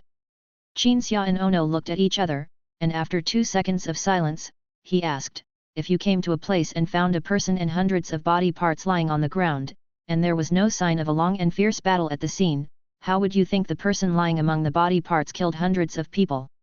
Use witchcraft. Ono answered subconsciously. It's obvious. Qinxia nodded. It should be another slave-catching team that sent me to the arena. If they found me, there's no way they didn't know that I'm a wizard. What if someone deliberately conceals the truth for you? Ono asked again, for example, if the captain of the slave-hunting team is your acquaintance, friend, or you know someone in the upper echelons of the arena, my good brother, he can't stop you from being sent to the arena, but at least he can help you conceal the fact that you are a wizard. Ha! Qinxia smiled and said nothing more. But he had to admit that if the premise was that people outside really didn't know that he was a wizard, then someone must have been hiding something. But there was no reason for anyone to help him hide it, so it was more likely that the only wizard was the host playing tricks and coming up with a bad idea to play a trick on the gladiators. In order to increase the ratings of the fights and to increase the drama of the sideshow in the arena. My friend, if your ability is dangerous, like Caesar's, then I personally think you should be more cautious. Ono said sincerely, you said before that you are a well-educated person. You understand the technology that is monopolized by the High Knights in Nucria, so maybe you can invent something. Invention. Qinxia was in a complicated mood because of Ono's idea. I need a laboratory, I need materials, and I need a lot of equipment. I can't get these things at all. I thought it was simple. I thought you could just get some random things and bang them together to make a weapon. Ono recalled the movies he watched with his friends in the slums when he was a child, just like what was shown on the holographic projection. Qinxia didn't know what to say, so he lowered his head and muttered something in his heart. When I traveled here, it wasn't like the book I read before I came here, where I started by fusing with a star god. Even though Angron could not hear these words from his heart, the two men were unable to offer any practical consolation and could only remain silent. You can detect that my psychic power is very stable, so can you tell me how stable it is, what my psychic talent is like, and what my soul projection in the subspace is like? Can you help me understand my talent and ability in depth, and then I can. Sorry, kid. I can't. I can simply sense that you are stable. My prophecy revealed your existence to me, revealed that you used psychic powers to kill several traitor soldiers who wanted to kill you under extreme circumstances, and revealed that your psychic powers would not go out of control even under extreme anger. But deeper exploration requires preparation and time. Qinxia and the think tank sat face to face and communicated.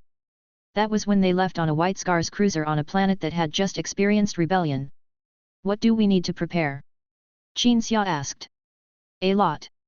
Rituals, certain ritual items, to ensure that your mind is very stable, in very good condition, and under control. The think tank replied, when we return to Chuanzhou Fortress, I will find other think tanks, and we will take a year or two to help you and look after you.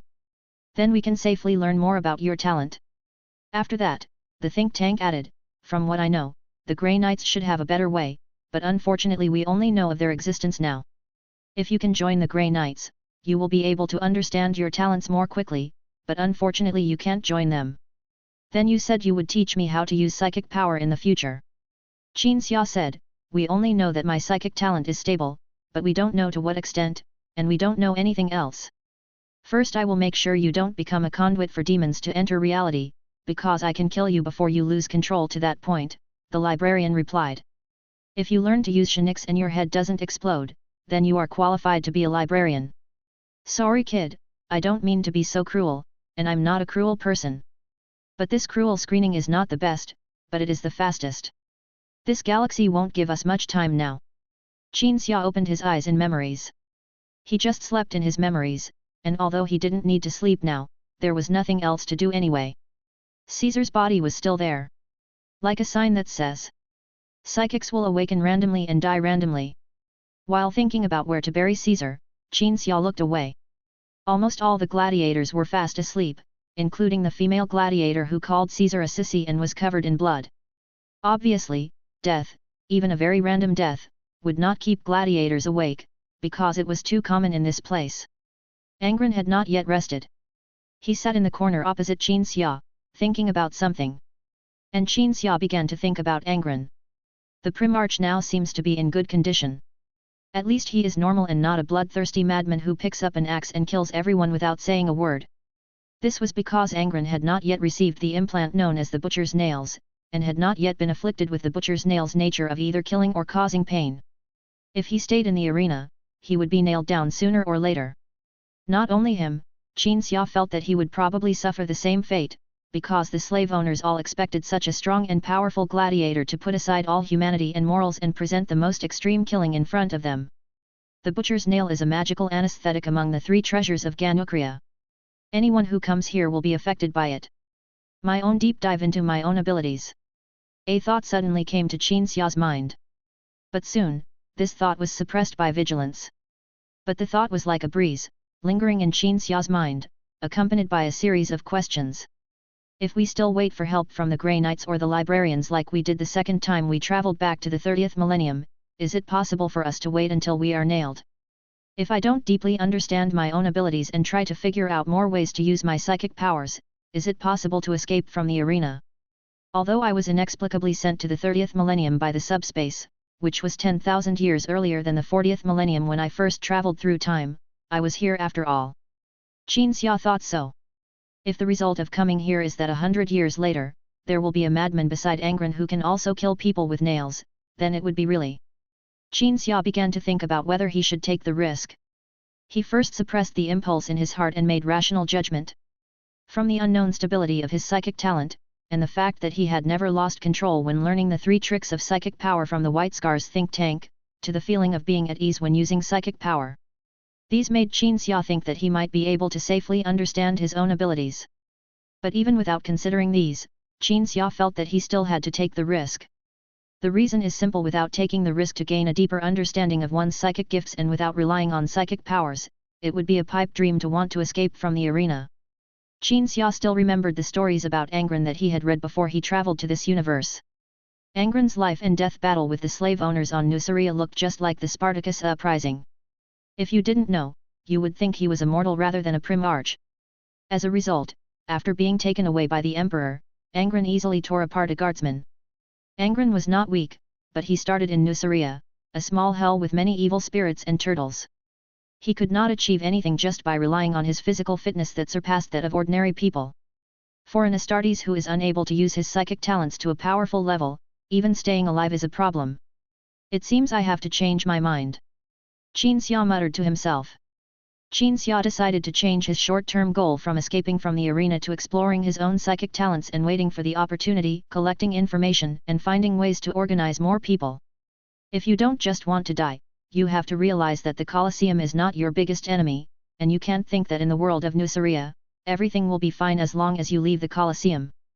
The Colosseum is only a relatively safe corner in the hell of Nucria. If you want to leave the Colosseum and step into another more terrifying hell, it is best to be fully armed and prepared, and have a large group of companions who have the courage and strength to step into the more terrifying hell. Taking risks to explore one's Shinic gifts is a must, as it is the only alternative to waiting for death or actively seeking death.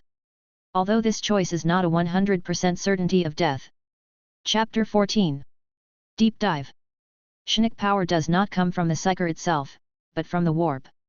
The exception is the greenskin orcs, whose WoW force fields are something else.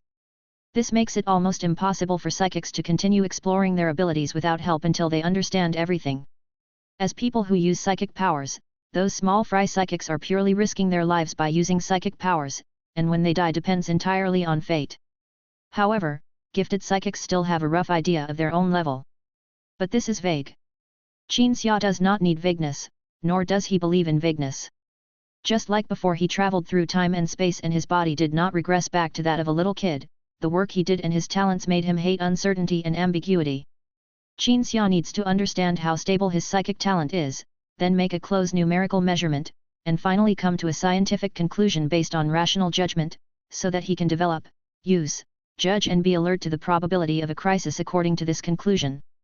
Only in this way can an ability be used accurately and efficiently, not just psychic power, but also certain scientific laws and physical rules. This is why Qin Xia decided to take the risk. Recalling some details of what the think tank said, Qin Xia began to deeply feel his own psychic talent, his innate ability to use psychic powers that was different from others. When Qin Xia sat cross-legged with his eyes closed, he suddenly felt a sense of weightlessness. Then he seemed to be sinking in the ocean. This was completely different from what the librarian and any other psychers they had seen attempt to venture into the warp. But Qin Xia did not panic because of the difference. He tried his best to remain rational and calm and sank. Until it finally fell into darkness. Qin Xia began to try to sense it.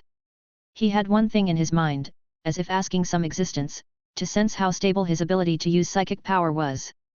Stable. This was the response Qin Xia received from himself, like an echo from his soul.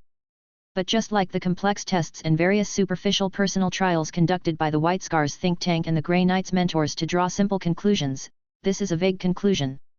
Its only function is to let others know that this psychic named Qin Xia will at least not turn into a demon and enter the flesh door of reality. Deep dive. Qin Xia muttered to himself and continued to explore deeper. Behind the endless darkness was a white transparent energy, which contained something huge. Qin Xia could see countless silk threads entwined on the energy. Perhaps this is the curtain. The threads are the web of destiny. Qin Xia made a rough judgment based on what he knew. The real universe is wrapped in something called a curtain, which can isolate the subspace and the creatures in the subspace, but like all walls, it is not completely impenetrable. And the threads of fate are attached to the curtain, forming a web of fate, which is the fate of all creatures in the real universe. Some psychics can predict the future by prying and teasing out the threads of fate. This is how prophecy works. Qin Xia felt himself continuing to fall, and his vision and senses told him so. Soon he left the curtain and entered the subspace, an extremely dangerous spiritual space.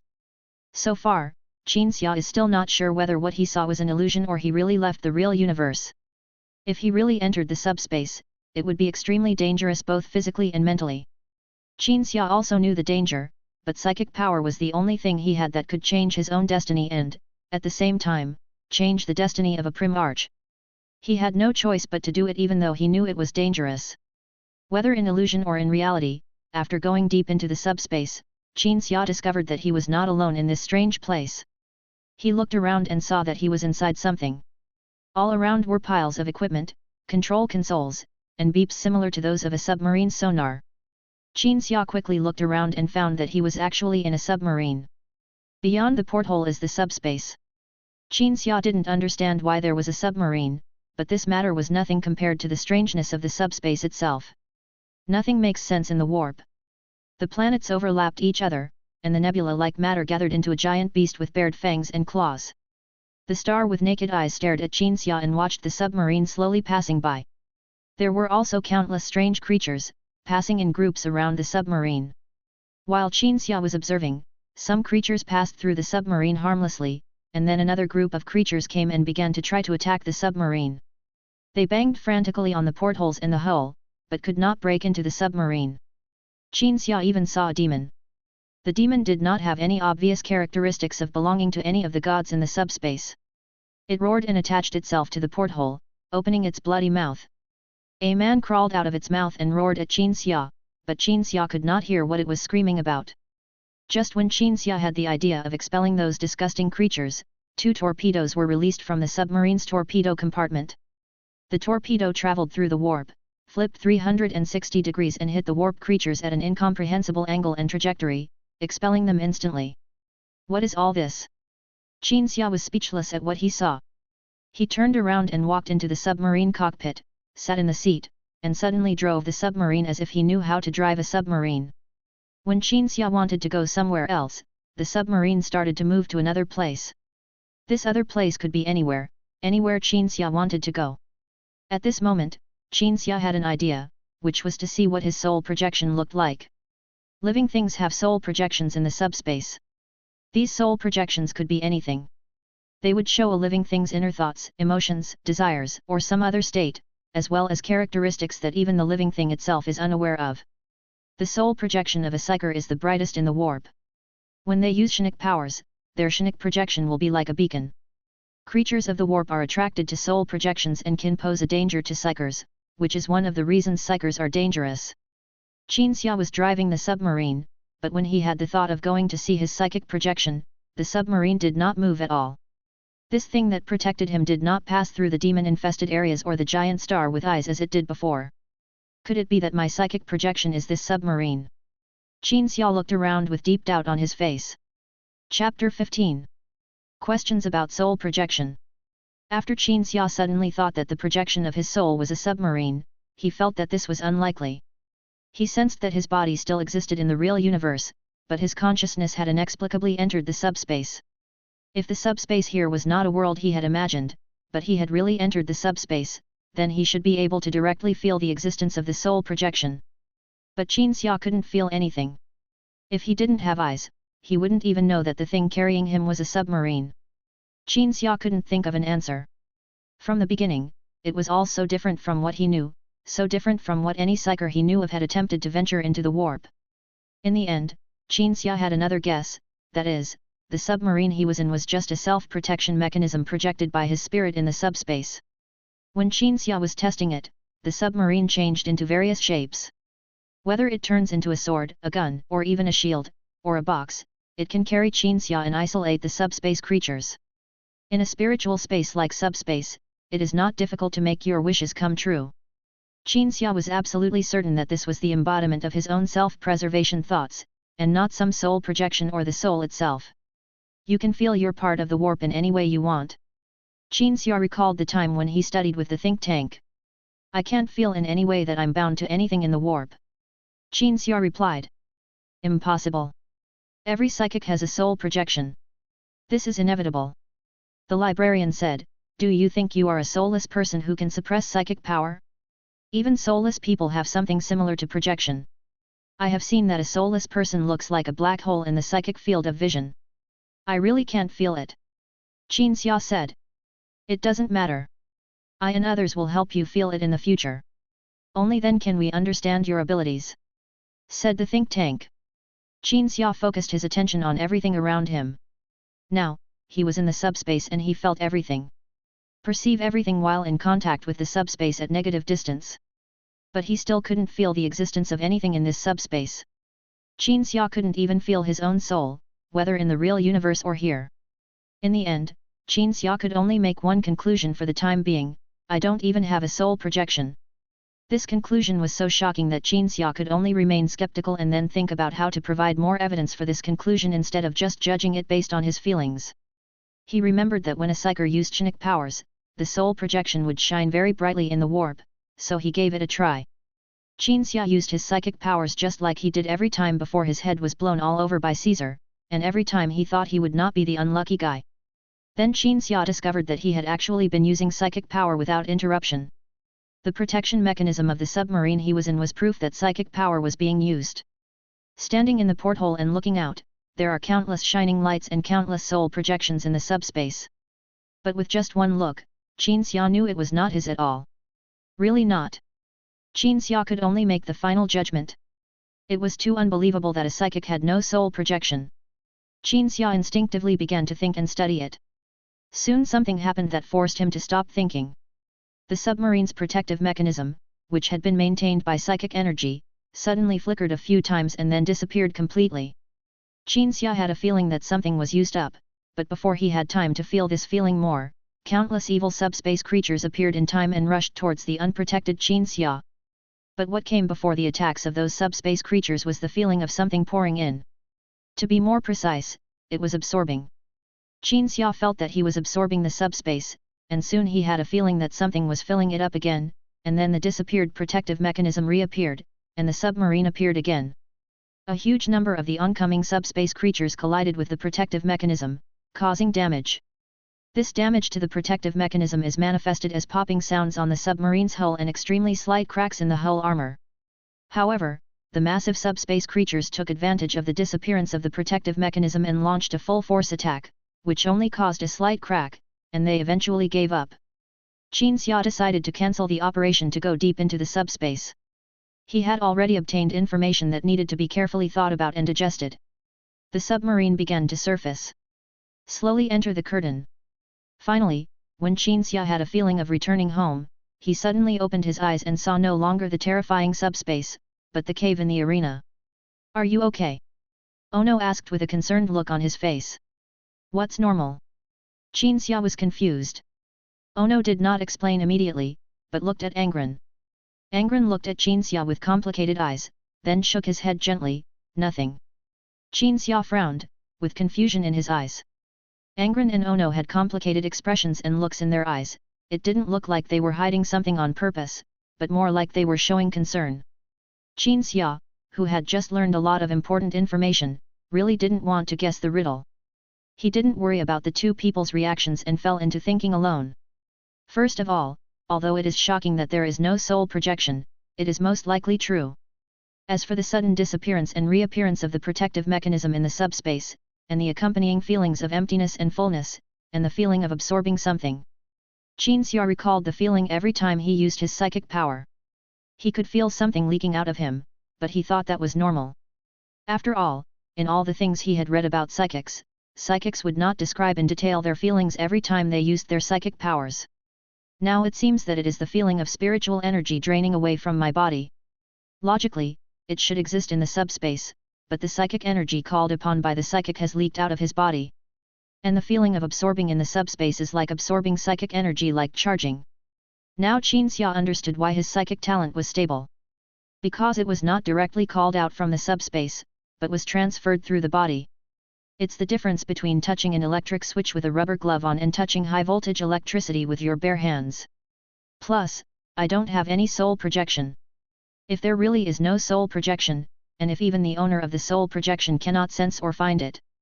After thinking about this, Qin Xia realized that most of the knowledge he had previously known about psychics was of no reference value to him. Because I am different from them. Chapter 16. The Second Talent. After safely completing an exploration that yielded great rewards, Qin Xia began to think about his past. Why on earth would I become a Grey Knight? Qin Xia had questioned himself in his heart more than once, like he was doing now, forcing himself to think about this problem. This question is the second most mysterious thing after his own psychic gifts. Under normal circumstances, a psyker's fate is to be discovered, captured, and sent to a ship called a black ship. The black ship is specially designed to deal with psychics. Psychics will be tested on the black ship, just like the complex test Qin Xia underwent before joining the Grey Knights. The purpose of this test is to determine whether a psychic is stable and safe. The black ship will then carry the psychics away, and their fate of life or death will depend entirely on luck. The Grey Knights are a secret army whose members are psychers, but this does not mean that a psyker can be discovered by the Grey Knights 100% just because of the stability of his or her Shinic talents, and then be taken away and transformed into a Grey Knight. Joining the Grey Knights is an extremely low probability event. Qin Xia had never been on the black ship. He met the White Scars soldiers who came to quell the rebellion on a rebellious planet. He was then discovered and taken away by the think tank. Then, the Grey Knights suddenly arrived one day. Everything about psychic powers is so mysterious and uncertain, so the sudden arrival of the Grey Knights is not so surprising. The problem is that Qin Xia clearly remembered that he soon learned that he had to become a Grey Knight and undergo transformation surgery. It's so fast, like forcing a duck to climb a tree or conscripting a man. Qin Xia felt that before he underwent the transformation surgery, the Grey Knights did not conduct an in-depth investigation into his psychic talent, which led to his rapid process of joining the Grey Knights, just like a conscription. The Grey Knights are a secret army with a series of extremely strict internal screening and recruitment rules. They will never conscript men like mortal armies. Qin Xia thought about this and shook his head to clear his thoughts. This question is different from the question about psychic talent. The latter can be answered through adventurous investigation, but there is really no way to find the answer to the former. Because Qin Xia was in 30K, not 10,000 years later, the damn subspace made him travel through time again with a huge time span. There were no Grey Knights in this day and age, and 10,000 years later most of the Grey Knights' ancestors would still not know where to piss and play in the mud. But even after traveling through time for the second time, even after arriving in the 30th millennium, even after arriving in Nucria, a hellish place that was the beginning of hell for the primarch, Qin Xia did not feel much sadness or despair. At least Angron had not been nailed down yet, and at least there was still a possibility of saving a primarch for humanity. Thinking of this, Qin Xia looked at Angron. Everything is fate, nothing is up to you. The words of the White Scar think tank echoed in Qin Xia's ears. Qin Xia did not object to this statement, nor did he have the passionate idea of refusing to accept his fate or fighting against it, because in this universe, a person's fate is revealed by the thread of fate entwined on the curtain. But even so, we can't do nothing. If the emperor knew that his fate was to sit on the golden throne, that his dream-like career would inevitably fail, would he sit on the ground with his hands spread out and say, well, let's wait for death? If a soldier fighting in the future learns that the fate of the planet under his feet is to fall, will he drop his weapon and wait for death? Shouldn't we bury Caesar? Angron noticed Qin Xia's gaze, but he could no longer sense those negative emotions from Qin Xia. After Qin Xia had recovered, Angron wanted to deal with the headless corpse on the ground. Ono looked at the body and shook his head with a heavy face. If I could bury him, I would have buried him long ago. But we don't have tools, we can't dig through the wall, we don't have straw mats or bedding, we can't even roll up Caesar's body to keep it from being exposed here. Most of the gladiators looked at Ono as he spoke. When Angron looked at the others after hearing Ono's words, they all lowered their heads. Most of the people here were not cold-blooded and heartless. They also wanted to bury the body of a fellow sufferer, not just Caesar's, but also the bodies of every gladiator who had died here before. But they didn't have the ability to do so, they couldn't dig through the rock wall, and they had no bedding to wrap the body in. They could only wait for the slave owner to remember that Caesar's body was still there, and watch as the security robot grabbed the body, shredded it and took it away. Perhaps from now on, no one will have to leave their bodies exposed here after death. Qin Xia stood up and walked towards Caesar's body. You want to bury him using the witchcraft that can bury people in rock formations? Ono became excited. He felt that Qin Xia might really know such witchcraft. But Qin Xia just squatted beside Caesar's body and shook his head gently. I'm not sure I can, I'm trying. Qin Xia is now developing a new way of using spiritual energy, just as Ono said, specifically for burying people in rock strata. Shinix is not magic, and Shinix are not magicians. It is not a professional skill in the game, and there is no psychic power that can only be used in a certain way. Using Shinix power to release lightning or fire, or to predict or heal. It doesn't mean that Shinicists can only do this, but this way of using Shinix power is the most common. In the real universe where everything is reasonable, the principle of psychic energy from the illusory and uncertain subspace is to distort reality through psychic energy and do things that a creature in reality cannot do. Anything. Qin Xia wanted to use this principle to find a way to bury Caesar using spiritual power. Fortunately, in this kind of things, Qin Xia's second talent will allow him to achieve twice the result with half the effort and be like a fish in water. This talent is the sheer intelligence in delving into a skill and learning something. It's so cold. A gladiator shrank his body. Because frost began to spread in the cave. Then inside the hard rock wall in front of Qin Xia, a cavity gradually formed. According to Qin Xia's wishes. After the cavity was formed, the rock wall spread outward like water, revealing the cavity inside. Qin Xia focused on exerting his psychic powers, his eyes fixed on Angron. Angron stood up, picked up the headless body, walked to the cavity, and slowly placed the body inside. As the rock walls that had been spreading out like water began to converge, Angron stood in silence. He recalled the despair, fear, and unwillingness Caesar felt in the moment before his head exploded. If I died, I would feel the same way at the moment of death, Angron thought. Rest in peace, Angron whispered softly. The other gladiators were watching this scene, wondering if Angron and Caesar had known each other for a long time, otherwise why would he act so lonely? The rock wall is completely closed. Under the gaze of everyone, Qinxia walked to the rock wall, came to the place where Caesar was sleeping, stretched out his palm and pressed it on the rock. He moved his arm gently and his palm slid across the rock wall. Finally, Qinxia blew gently at the wall, the dust flew away, and 2 lines of text that could not be seen without concentration appeared on the rock wall. Caesar. Died before the destruction of the Colosseum. Chapter 17. The Slayer. 2 days passed in a flash. Caesar's body had been buried, and the staff of the Colosseum did not come to look for the body. They were happy to let the gladiators stay with the body until the body completely rotted away until only the skeleton was left, adding a bit of eeriness to the cave. The lights in the cave would kill the germs produced during the decomposition of corpses, preventing gladiators from contracting diseases and dying in non-fighting activities. This arena, this planet called Nucria, their technological level is so high that it reaches the clouds, and their moral level is so low that it penetrates the center of the earth. It was not until 2 days later that this trapped life began to show some signs of stability. What are the people outside doing? Ono lay weakly on the cold rock, with the tattered shirt that originally covered his upper body tied tightly around his abdomen. Except for Qinxia and Angron, the other gladiators were also lying in a mess, breathing in and out weakly. Ono had said before that there would be a feast day before the gladiatorial fight, and 2 or 3 days before the feast day, no food would be distributed so that the gladiators would fast. Now everyone is starving. The overwhelming cheers and shouts outside reached everyone's ears, but most people here didn't even have the strength to stand up and look out the window. Now Qinxia was sitting cross-legged with his eyes closed, and the only other person who would not be affected was Angron, who could go and see what was going on. Then Angron stood up, walked to the window and looked out. A ceremony is going on in the arena, and people are gathering in the arena. Angron relayed the situation in the outside world. 5 men on mechanical horses entered the fighting area of the arena, but instead of killing each other, they paraded around the arena in glory. Then more people on biological horses came, following behind the 5 knights on mechanical horses, shining with gold. After describing it, Angron looked at Ono and asked, "Are they the High Knights?"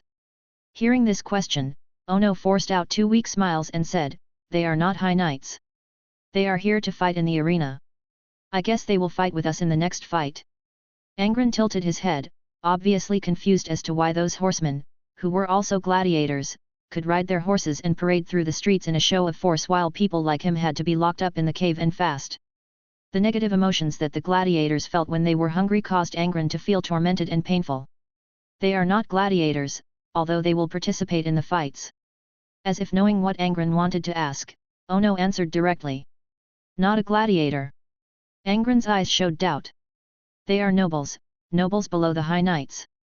Some young masters from noble families would come to the arena for excitement. Ono spoke weakly.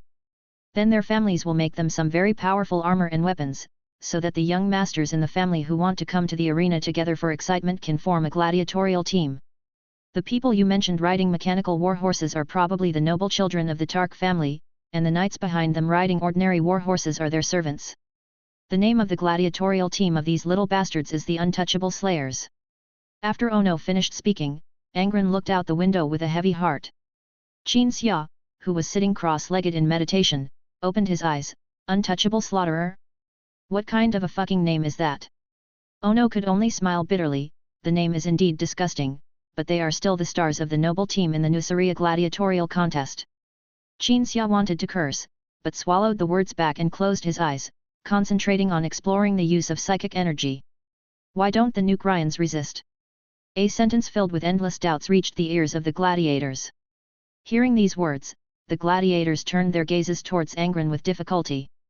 The Nucrians rebelled, said Ono. No, no, Angron shook his head. I don't mean whether anyone has resisted.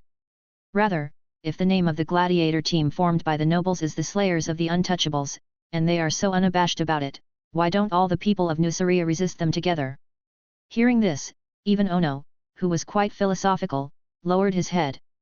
It's not that he doesn't have answers, but his answers tend to look for solutions in people's character and thinking. Most people in Nucria are used to being enslaved by the nobility, and Nucria itself is prone to enslavement. This is Ono's answer. Maybe. Ono raised his head and stared into Angron's eyes with an indignant expression. Those who resisted were either killed or locked up in the arena like us. The rest were those who dared not to resist the nobles. They were like livestock locked up in a pen. The brave ones were slaughtered and eaten, and the rest were cowards. Angron's wrinkled features relaxed slightly, as if he understood. Bullshit. A slightly cold voice came from the side of Ono. Angron and the others looked at the speaker as if he were Ono. Qinxia opened his eyes again and stared at Ono. Brother, I have to admit that you are good at thinking and you have the potential to be a philosopher, but you only have a little. And what you said is totally wrong about this matter. Ono was not angry when he heard the refutation. He just thought about the problem briefly and came up with a makeshift answer when he couldn't get an answer. He listened quietly and motioned Qinxia to continue speaking, as he wanted to hear the opinions of this knowledgeable man. We want to escape from the duel arena. Is it to die, or to get out of our predicament? Qinxia asked everyone. What a bullshit question. The female gladiator who was about to leave the cave with Qinxia and Caesar to collect information let out an angry roar.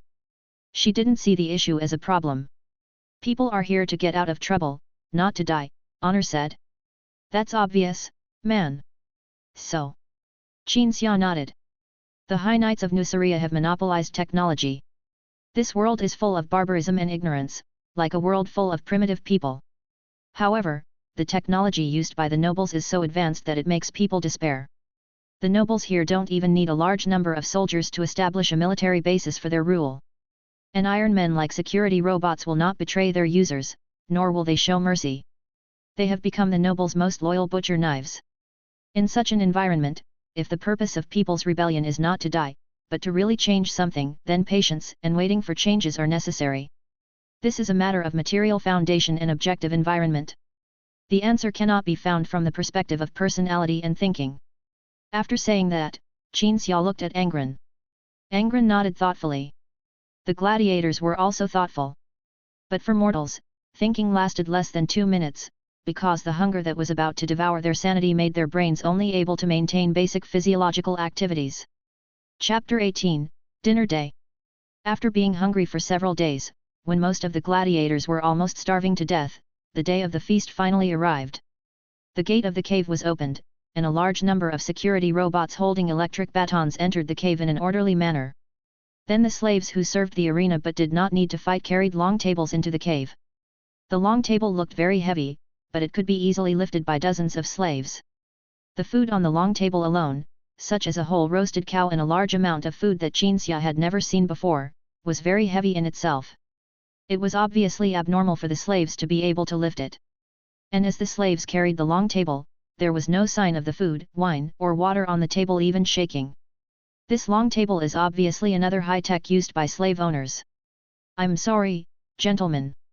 A female slave came out from behind the security robots and bowed to the gladiators to apologize. There was a mistake in preparing these foods. I'm sorry that I couldn't let you eat them sooner when you were hungry. The gladiators heard the slave girl's apology, but no one responded or cast any glances, except Qinxia and Angron. Because most of the people here have fainted from hunger. The slave girl who apologized to everyone fell silent and looked around. The slaves took out medicine boxes from their bags and walked to the gladiators to inject them with medicine one by one. The female slave who looked like a higher-ranking slave walked up to a young gladiator, picked up his head with a loving look on her face, and then injected him with potion. The young gladiator woke up quickly. When he saw the woman hugging him, a childlike smile appeared on his face. Mother! I miss you so much. The slave girl shed 2 lines of tears and hugged her son. I miss you too, son, I miss you too. Qinxia withdrew his slightly puzzled gaze from the slave girl and his gladiator son and looked at the others.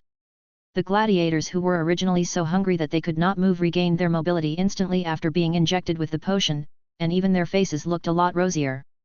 Qinxia deduced that this potion could not only help people recover, but could even strengthen the body in a short period of time, for example, preventing a stomach that had just experienced hunger from getting hurt after eating a lot of food.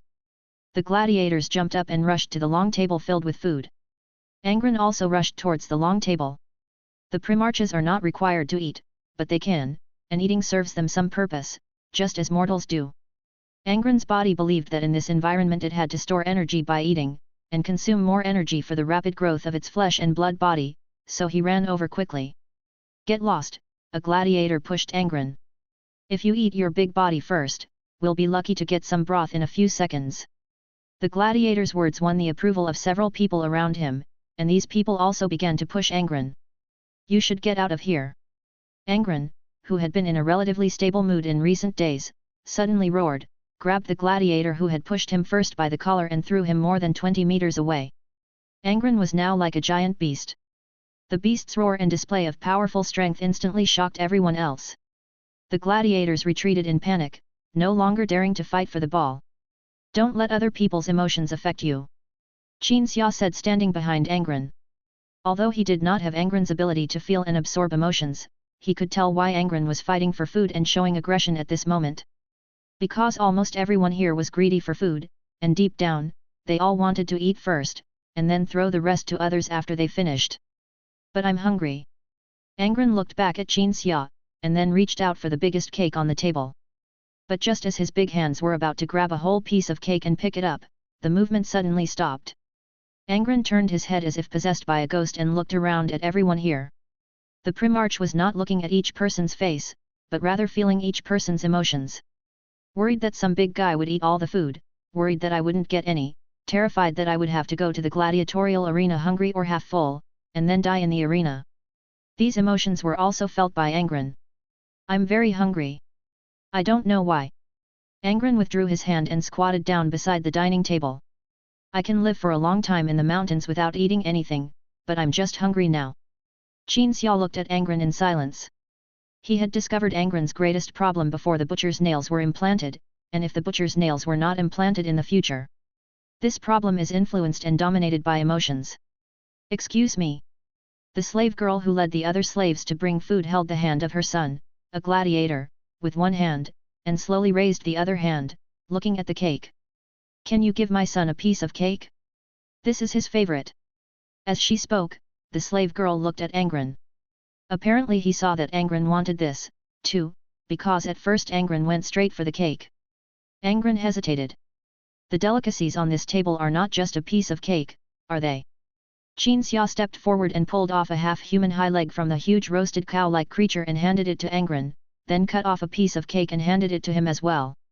Angron looked up at Qin Xia, nodded, and took the two dishes. The slave girl was relieved to see Angron accept to share the cake with others, and she smiled and cut a piece of cake for her son. Then everyone sat down at the table and started enjoying this wonderful day of dining. While all the gladiators were eating, the camera on the table filmed everyone at the same time. This scene was broadcasted. In the city surrounding the arena staff stood under a holographic projection that almost covered the entire city, holding up a banner that read, "Bet on the gladiator you think eats the most."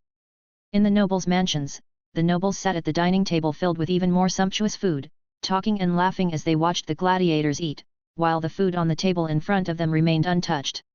In the meeting room of the Colosseum, the person in charge looked at the gladiators wolfing down their food on the screen and felt that the way these gladiators wolfed down their food was not as effective as he had imagined. The person in charge ordered that the gladiators' fasting time be extended in the future, so that the gladiators were in a state of starvation but not completely starving to death. Anyway, there are 100 kinds of drugs that are enough to make those gladiators starve to death 1 second, and jump up and eat voraciously the next second. Chapter 19. Son of God. The feasting day ended with the gladiators devouring their food and the live broadcast. Before arranging for the slave girl who brought the food to take the other slaves away, she gave each gladiator a pill that could digest the food within a few minutes, and then gave some instructions to her son, who was also a gladiator. Once again, only the gladiators were left in the cave. "The carnival tonight is cancelled." Ono walked towards Qin Xia and Angron who were sitting cross-legged. "The lady just said that we will fight the Slayer tonight." Ono said nothing while eating just now, because he was eating as fast as the other gladiators and had no time to talk. "Why are you telling me and him this?" Qin Xia pointed at himself and looked at Angron. "Even if it's not cancelled, the women who come here will be scared away when they see me and him." Ono turned around, smiled mysteriously as he went back to rest, and said, "That may not be the case, man." Qin Xia raised his eyebrows and pondered over this sentence, then cleared his mind of this unimportant matter and looked at Angron again. Angron felt the gaze and Qin Xia's emotions, then shook his head. I didn't have to grab the food when we were having dinner just now, but I did it anyway. At least you didn't really eat all the food and leave others hungry. Qin Xia said softly, slowly retracting his gaze, closing his eyes, and entering a state of meditation again. At this moment, he did not immediately think about how to develop a new way to use psychic energy as he had done before, but instead thought about Angron. According to what Qin Xia had read and knew about Angron's deeds, if he had not appeared and everything had developed normally, then in the future, a think tank among the Astartes who used Angron's gene seed, a think tank named Tethys, would delve into Angron's memory and read Angron's past. In the memory that Tethys saw, Angron was sitting at the table eating leftovers before starting a fight. And before the fight began, when everyone was rushing to grab weapons and equipment, Angron would wait until the end to pick up what others had left. So Angron would build friendships with the gladiators in the future, and then he would give way to the others. That's good. Although the primarches are different from ordinary people and are superhumans created by the Emperor using advanced biological science and technology, and they have strong learning and adaptability abilities, they are not born with knowledge. They are not born with their own values and moral standards. They need to be educated and grow. Angron's gift allowed him to empathize with mortals, so he would not be a Superman who looked down upon mortals as pigs and dogs. Even after being struck by the butcher's nails, he still loved his gladiator brothers and sisters. But he has his most fatal problem, which stems from his talent, that is, Angron is very easy to be troubled and dominated by his own or other people's emotions. But who doesn't have their own problems? Thinking of this, Qin Xia turned his attention to himself and continued to study new ways to use psychic energy as before. Welcome to the day of gladiatorial combat, citizens of Dazia. Today, the arena is fortunate to welcome a noble gladiator team that can bring carnival to everyone. Let us welcome them with the warmest applause. The untouchables slaughter the untouchables, the untouchables. Maggot eyes fly over the fighting area of the Colosseum. The audience who were lucky enough to buy tickets to the Colosseum's auditorium stood up and applauded and cheered loudly in front of the huge projection. Fireworks exploded in the dark night above the arena. In the midst of this overwhelming celebration, the 5 leaders of the noble gladiator team, wearing golden armor and riding mechanical war horses, teleported out from the center of the arena. Then the knights who had accompanied the 5 nobles were also teleported out. As soon as they were teleported out, they lined up neatly on both sides. The horses under the knights knelt down and, together with their masters, paid homage to the 5 people whose bodies had the blood of the gods of Nucria flowing in their bodies. Slayers. The maggot eye flew to the leader of the 5 golden-armored knights, and the host's voice came from it, "Please shout out the glorious surnames of you and your other 4 brothers and sisters." Tark. The leading golden-armored knight roared, "My name is Marius Tark. Remember my name. Remember my glorious family of God. The blood of the High Knight, or God, flows in my body." The cheers in the arena reached their climax along with the roar of the golden-armored knight. Then the golden knight added, "I'm not saying that other families are not God's families. I don't mean that. Anyway, today is a special event for the Tark family. Of course, son of God." The host said loudly, "Today is a special show for the Tark family. Those other families of God are paying their respects to you in the audience." Hearing this, the 5 golden-armored knights raised their arms and enjoyed the cheers of the crowd. Amid cheers, the gates of the fighting area of the Colosseum rose, and from the building opposite to the gladiators' residences, hundreds of people in shackles walked out one after another. When these people came onto the field, the shackles on their bodies shattered into powder at the same time, and then turned from powder into weapons such as swords. Same as always. The maggot eye instantly rose to the sky. The warm-up session for the slayers, start, start, start. In the battle area, the ordinary knights who appeared with the golden-armored knights were still bending their bodies, and their horses were still kneeling. These people did not move at all. As per convention, only 5 golden-armored knights, descendants of the family of God, took action in this warm-up session. 5 knights in golden armor rode forward amid cheers. The mechanical horses under their crotches were not only stronger and taller than other horses, but were also obviously more obedient and able to execute their masters' will more efficiently. Among these 5 golden-armored knights, the leader rode out slowly.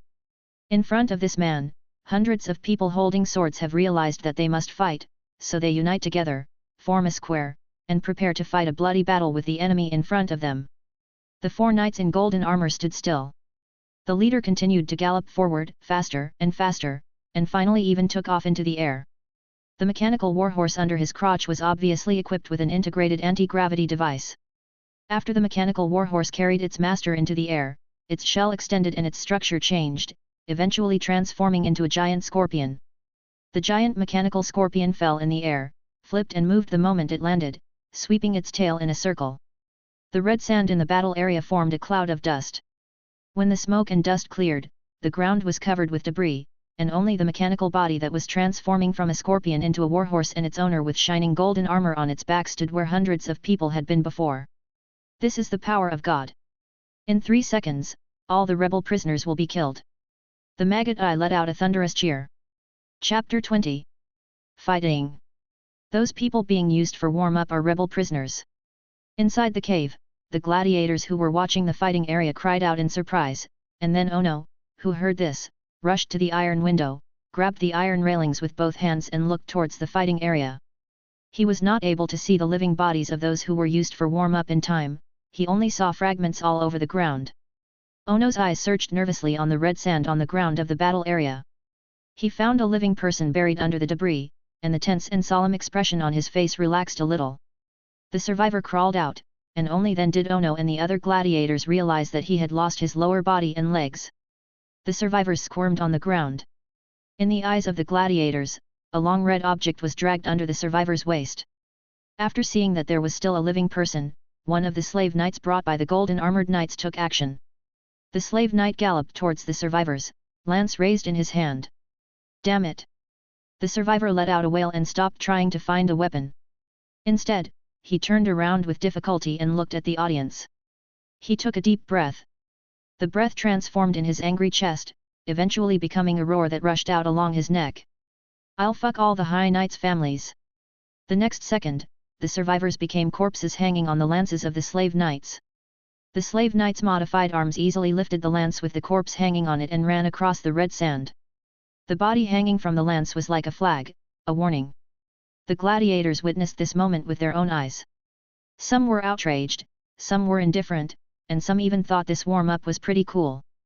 The warm-up session is over, and now it's the gladiators' turn to take the stage. The lights in the cave began to flicker. The floodgates open. The neatly lined up security robots holding electric batons waited for the gate to be fully opened. The gladiators turned and walked outside. I think they will kill all of us. Angron caught up with Ono and looked at Ono's gloomy face and said, what weapons will the arena give us? We won't be killed all. Ono responded through gritted teeth, they will leave some of those who perform well, and then the killing will stop. Angron nodded slightly. The killing will not stop. Qinxia said meaningfully. The gladiators walked out of the cave and were supervised and beaten by security robots. They were driven like sheep to a room in the corridor, which was the armory. To Angron's great disappointment, there was nothing interesting in the armory, only cold weapons. The gladiators were used to it, they walked over and grabbed the ones they were good at and liked. There was one weapon that was very popular among the gladiators here, the trident.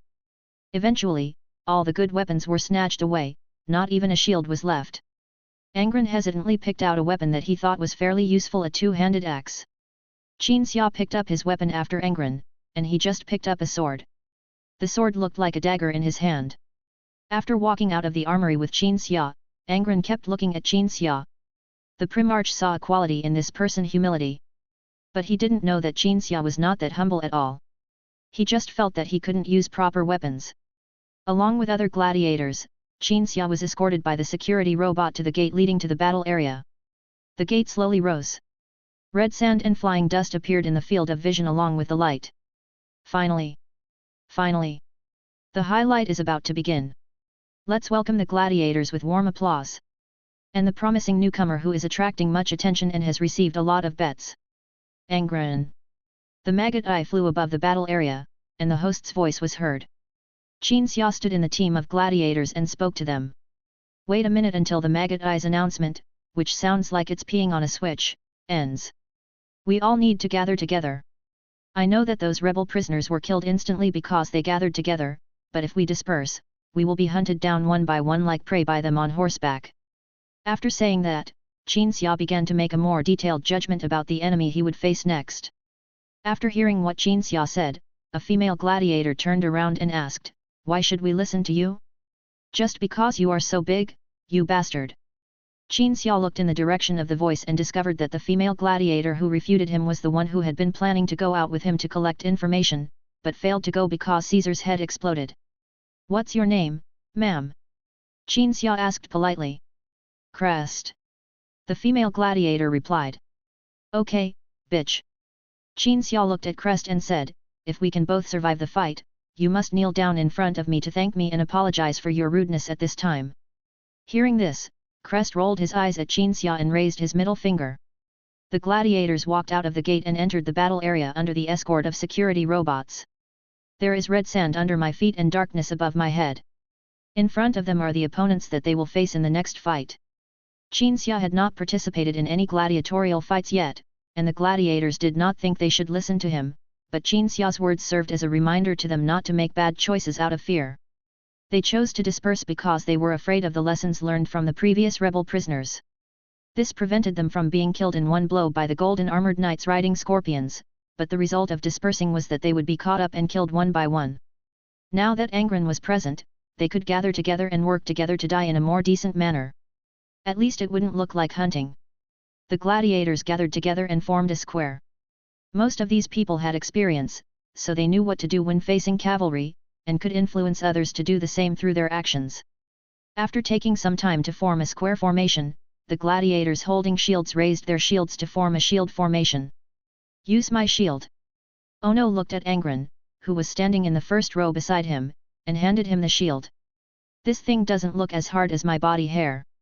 Angron smiled bitterly and shook his head, then picked up the two-handed axe in one hand and prepared for battle.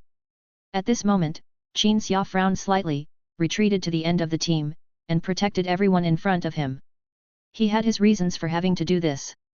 "You have to leave space, and if things go wrong, make sure you don't engage the charging enemy in the first place. That's it."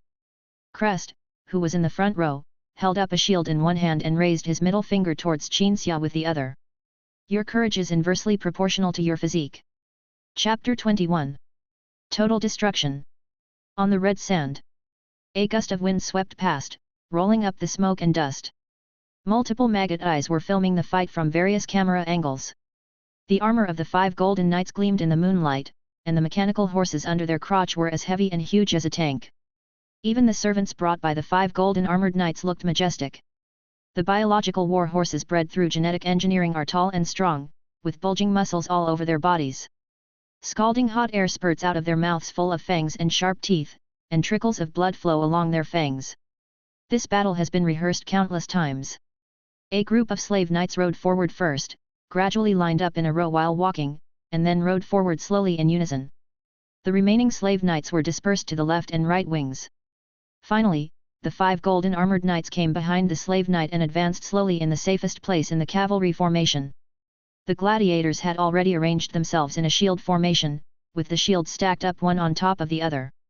It looked highly unlikely that they would have any effect under the impact, but at least it looked quite respectable, instead of everyone running around screaming and then being caught up and trampled to death by the horses. The slaughterers gradually increased their speed until they were galloping across the huge red sand battlefield. Just by running, they stirred up a sandstorm-like cloud of dust, which was like a high steel wall pressing down on their heads, making it difficult for every gladiator to breathe. In this situation, no gladiator escaped. Qin Xia couldn't help but sigh that there was a reason why Angron admired them even after being hit by the butcher's nails. "In my heart, I'm still giving you the middle finger."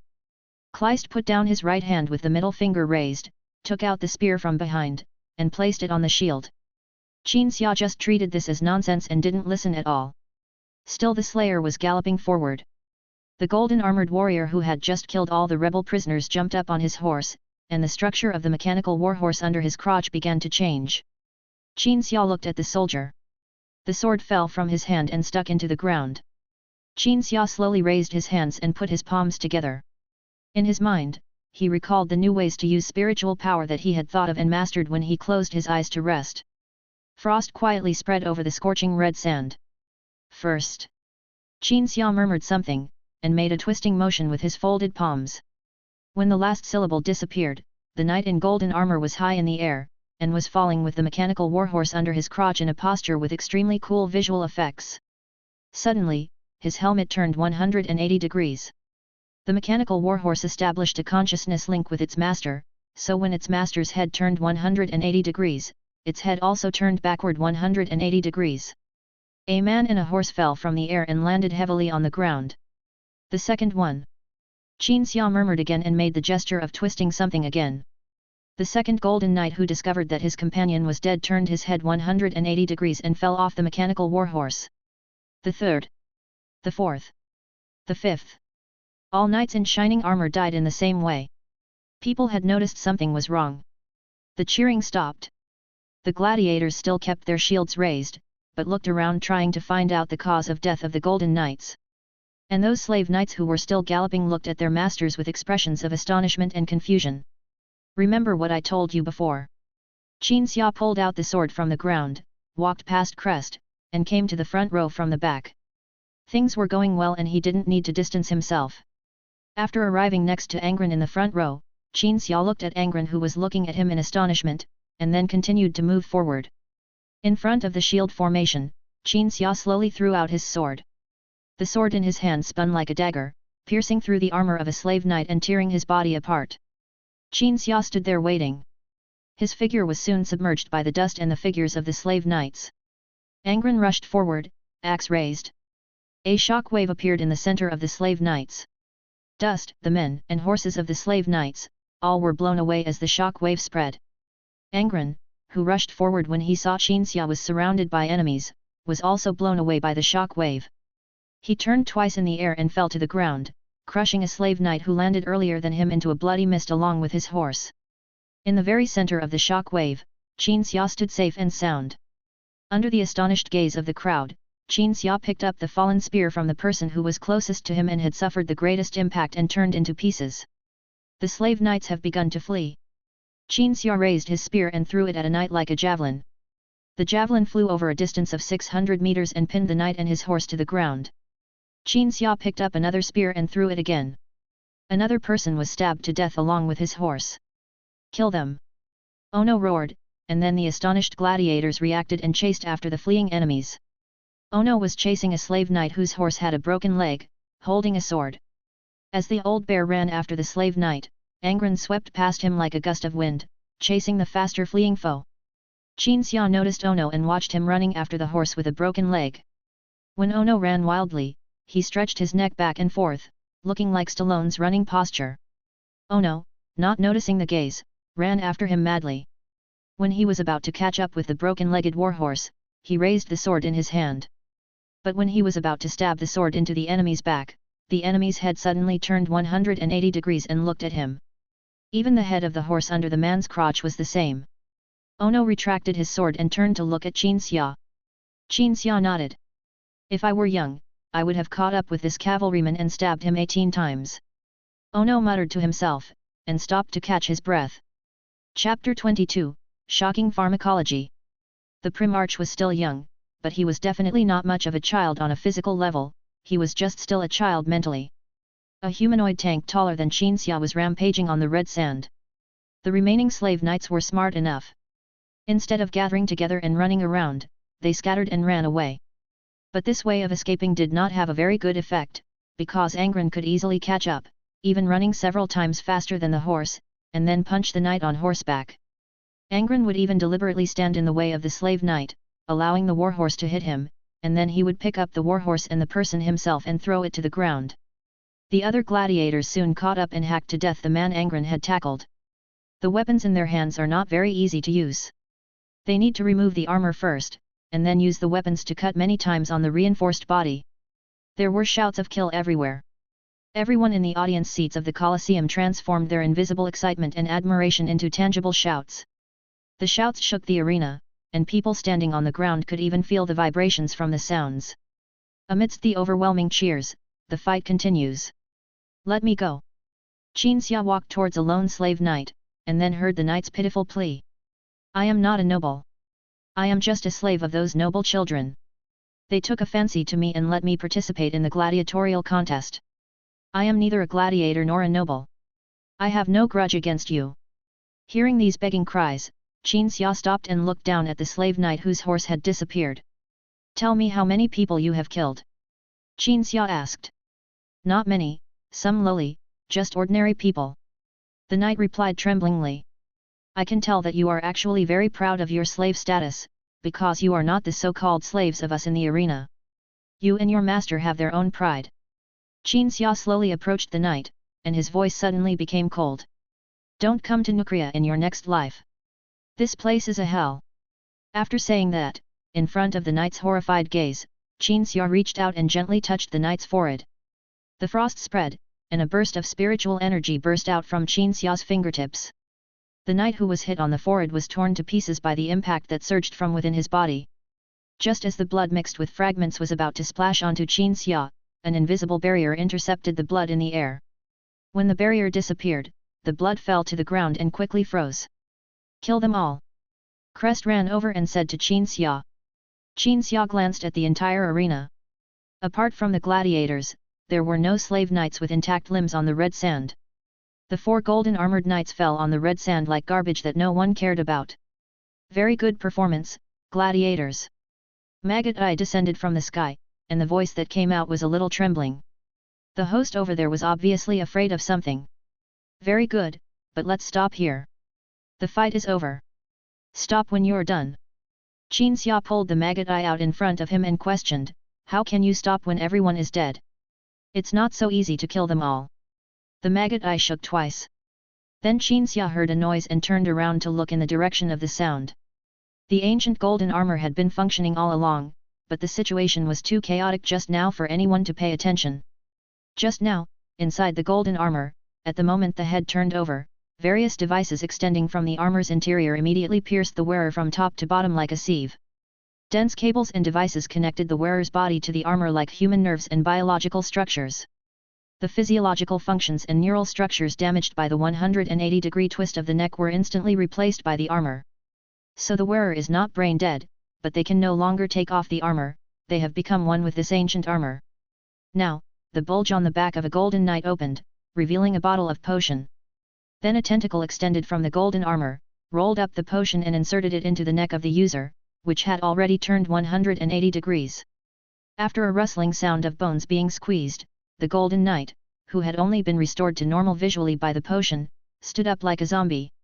He did not control his own body, but controlled the structure of the armor through nerve signals, and then the armor controlled his body. I. The knight in golden armor was a little dazed. He looked around and saw corpses everywhere. The gladiators instantly became alert, thinking that this guy was going to take revenge. But then the knight in golden armor burst into a deafening howl that was amplified many times by the loudspeaker built into his armor. I want to go home.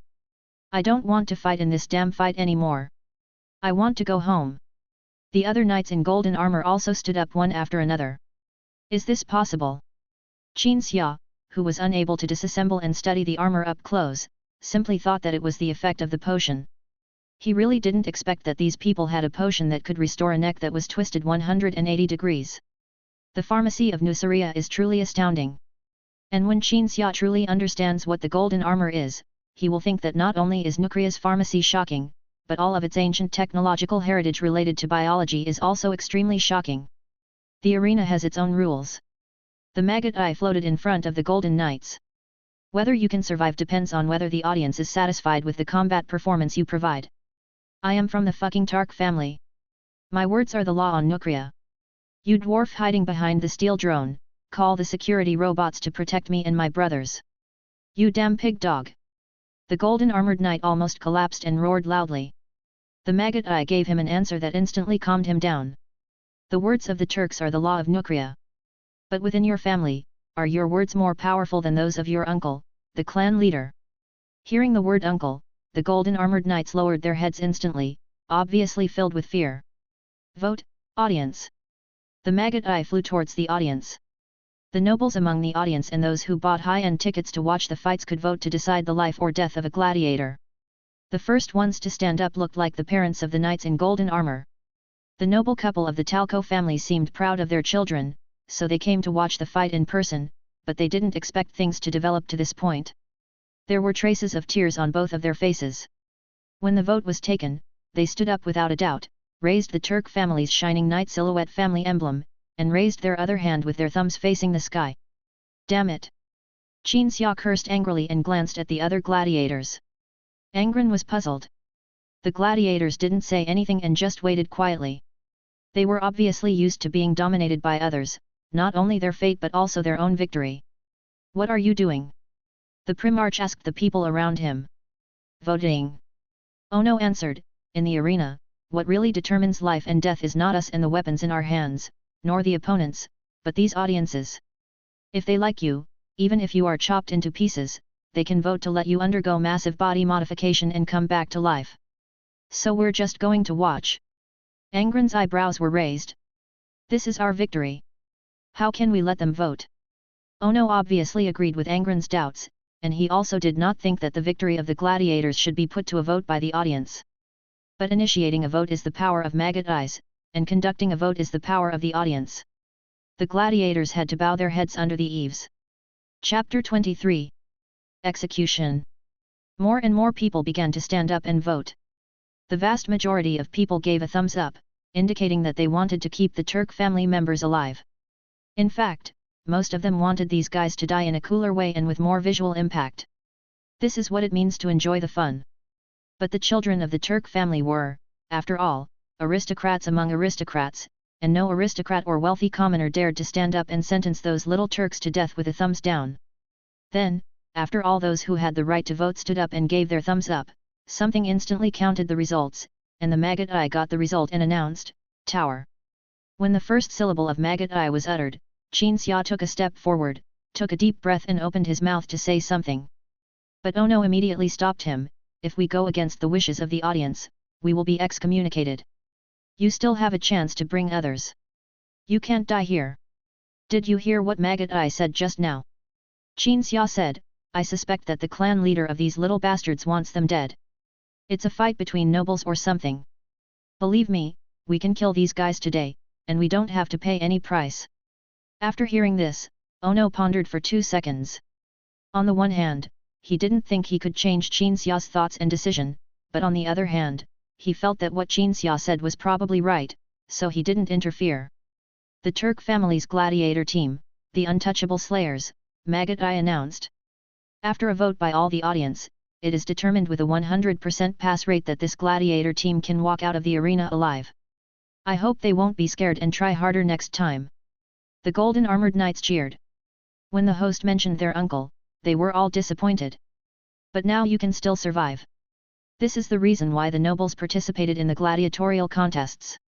On the one hand, technology ensured that they would not die, and on the other hand, the gladiatorial contest would allow them to survive, because... Puff! The sound of a sharp weapon piercing flesh was heard. Feeling a sharp pain in his back, the golden armored knight was in a trance for a moment, then lowered his head to look at his chest. A spear pierced through his chest. Qin Xia held the spear in one hand, lifted up the golden armored knight who was pierced by the spear tip, and then threw him away. Angron leaped up, roared, and used both fists to smash the golden armored knight who was hurling at him into the red sand, and then punched him again and again until he had beaten the golden armored knight and the man inside to pieces with his bare hands. The arena suddenly became quiet at this moment. Everyone's astonished eyes were focused on Qin Xia, who was the first to take action. Qin Xia raised his right hand with his thumb pointing down. That was the gesture that sentenced a gladiator to death. According to the rules, he had no right to decide the life or death of others. Well, it seems that our newcomer Mr. Gladiator has a different opinion.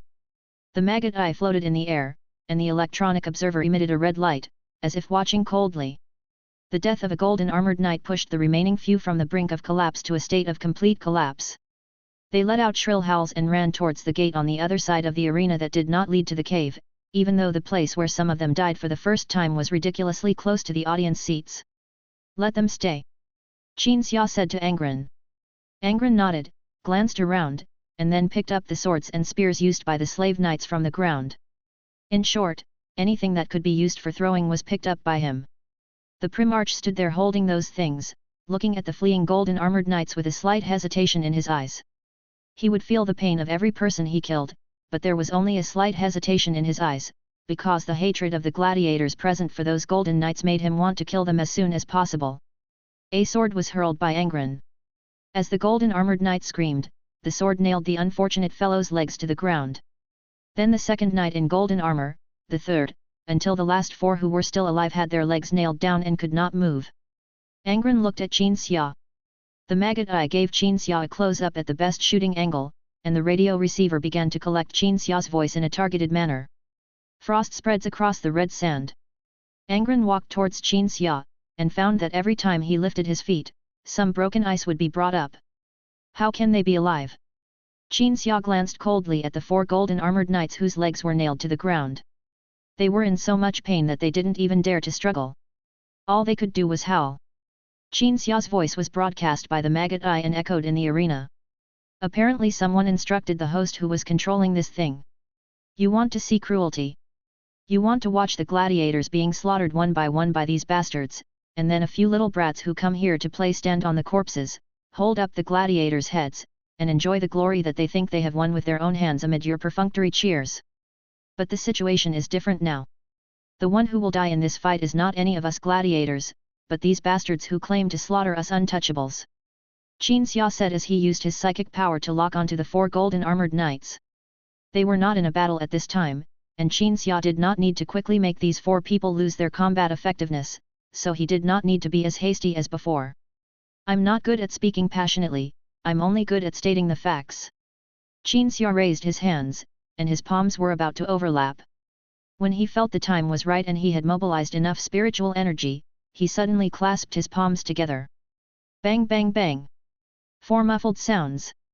The heads of the four golden armored knights all exploded, and then fell onto the red sand in different directions at the same time. There was a brief silence in the arena for a few seconds.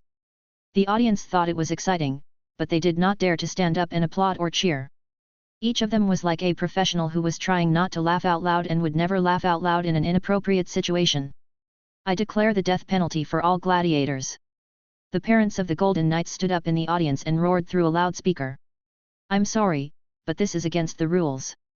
After taking the best possible angle to film the execution, Maggot Eye flew into the air and came to the edge of the fighting area of the arena. The host's voice no longer sounded so frivolous and playful, but rather serious. Mr. Alan Tark, the fight can be temporarily suspended. You can go to the VIP seats to talk to your brother. If he agrees to execute all the gladiators, then I will press the execution button immediately, and all these people will be reduced to ashes. But the premise is that you can get your brother's permission. Hearing this, Aaron Tark was instantly chilled as if a bucket of cold water had been poured over him. A fair and just fight. This is what the patriarch of the Tark family wants to present to every new Gryan. The maggot eye hovered in the arena, and the preaching voice reached everyone's ears.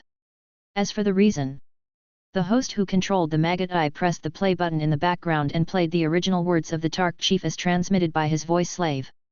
Because this is an arena, not a fucking amusement park for nobles. You want to come in and die? Sure.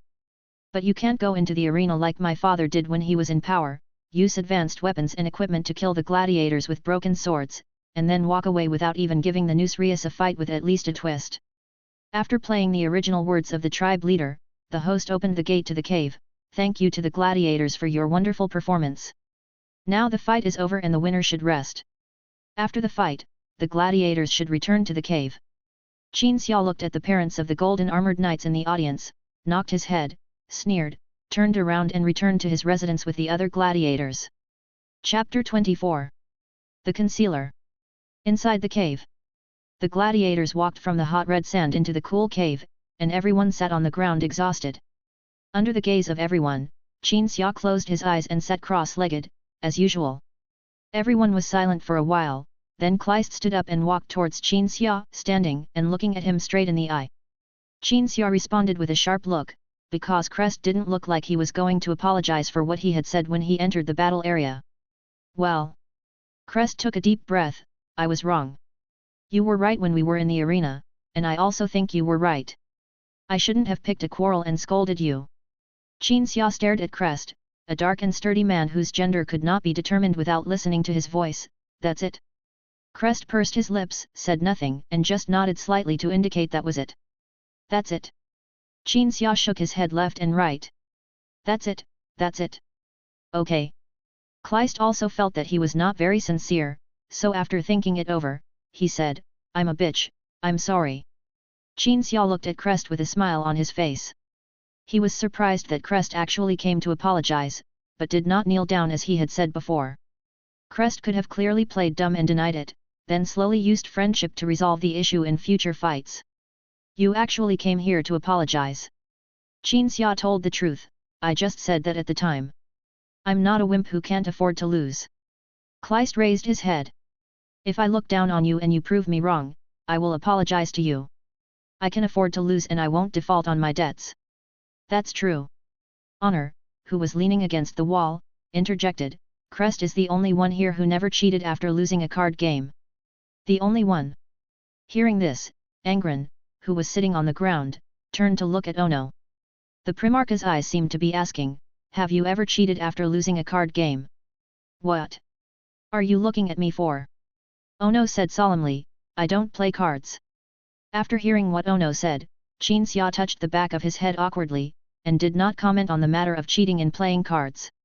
He felt that Crest was indeed the only one here who didn't cheat when playing cards. The kind that has never been seen before or since. Because he would often cheat when he lost a card game in the White Scars, relying on the fact that he was little Deng, and the Astartes would really laugh it off because he looked like a child. I even learned from the think tank how to use psychic powers to change cards. As for going to the Grey Knights later, since they didn't play cards, there was no chance to cheat. Thinking of this, Qin Xia changed the subject, Crest. I know I was just a newcomer at that time, and I shouldn't have told you about something that you had already made the same judgment about just because I was worried. You can afford to lose, and I can afford to win. From now on, I will leave my back to you, and you can leave your back to me, too. Qin Xia extended his hand to Crest. Hey! Crest grinned, held Qin Xia's big hand and shook it up and down. At the same time, outside the luxurious viewing room of the Colosseum's VIP seats, the person in charge of the Colosseum walked slowly to the door with his head lowered. Two modified guards who were almost equivalent to Iron Man stopped the person in charge. The sound of their reports was transmitted through the chip in their brains and heard by their colleagues in the room, and then they received a response. Go in, said the guard. The person in charge nodded and came to the door. He put his hand on the door handle, but hesitated, but finally made up his mind to enter the room. Everything here is made of gold and is specially used for nobles to watch gladiatorial fights. Everything in this room is worth enough to buy the lives of 100 gladiators, and the device that erases the room from anyone else's sight is even more priceless. Lord Tark. The person in charge looked at the back of the figure beside the fence with a serious expression. A man was standing at the edge of the fence, admiring the ongoing fight, gently shaking the wine glass in his hand, obviously with great interest. The man was the patriarch of the Tark family. He was so noble that others could not call him by his name, but could only call him by his extremely noble surname. It's a very exciting fight. Tark turned around and raised his glass to the person in charge with an expressionless face. The feeling that the patriarch of the Tark family gives to the person in charge is cold, standing like a mountain, and indifferent to everything. You asked me why I hid the fact that the big guy was a wizard. Turk said, now you should know. Because I wanted him to bring this sudden gladiatorial effect. If my nephews knew that he was a wizard, they would not dare to go on the field. That would be boring, wouldn't it? Hearing this, the person in charge looked solemn and nodded in agreement. Yes, I think your idea is very correct, so this is how I arranged it. I really like you. The previous person in charge was not as useful as you. Tark nodded expressionlessly, turned around coldly, and continued to watch the gladiators in the arena chasing the remaining slave knights. It is an honor for me, my ancestors and the entire family, sir. The person in charge still had a solemn expression on his face, as if he was facing a cold-blooded beast. Being praised did not make him happy, but instead made him sweat profusely. A moment of silence. The person in charge organized his words and spoke again. According to convention, wizards will be sent to the Julius family after being discovered, but you said that this wizard is still useful, so I told them to get out. Wait. Tark turned around and looked at the person in charge in disbelief. You said according to convention. The person in charge nodded slightly and then shook his head. You. Tark stared at the person in charge, his tone as if he was frightened. How, have you forgotten who your master is? How dare you say this word to me? According to convention? According to convention, I can't even be the tribe leader. You should know that I hate convention the most. The person in charge was so scared that he was shaking all over. Haha. Turk suddenly laughed, and put on a face that looked like he was watching a joke. Don't be nervous. I'm not a cruel person. You don't have to be afraid of being killed by me just because of a word. After hearing these words, the person in charge felt that he was saved. But then, Turk returned to his cold expression, but if you make a mistake, you should be punished, including me. Anyone who makes a mistake will be punished. The guard stepped forward and punched the person in charge in the abdomen, then took out some medicine. The man responsible had his intestines shattered, but drugs stuffed into his mouth later restored him to normal. However, when he was punched, the person in charge spat out a mouthful of blood, which splashed on the cup in Turk's hand. Turk looked at the blood on the wine glass. The blood-red color made him dizzy and frightened. The personal slave immediately stepped forward, took the wine glass, and put it where Turk couldn't see it. In order to prevent others from seeing that he was afraid of blood, Turk forced a smile and said, "You served me for a whole year when you were little, so you should understand me. When I made mistakes when I was little, I was also punished, so you should do the same." Yes, Chief, I understand. The person in charge nodded repeatedly. I shouldn't have mentioned that word in front of you. It's my fault. It's my honor to be punished for it and to receive your forgiveness. Very good. Turk smiled more brightly and gently. But the smile disappeared in an instant. The gladiators' carnival tonight will be moved to tomorrow, right? Turk said coldly, let your wife and daughter go to the cave tomorrow as well. The person in charge almost cried, my dear master, this. SHH. Turk put his index finger to his lips, you know the rules.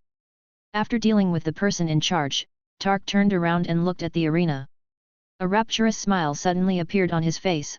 My disgusting family has gained an unlucky guy whose descendants died completely, and there are also many widows.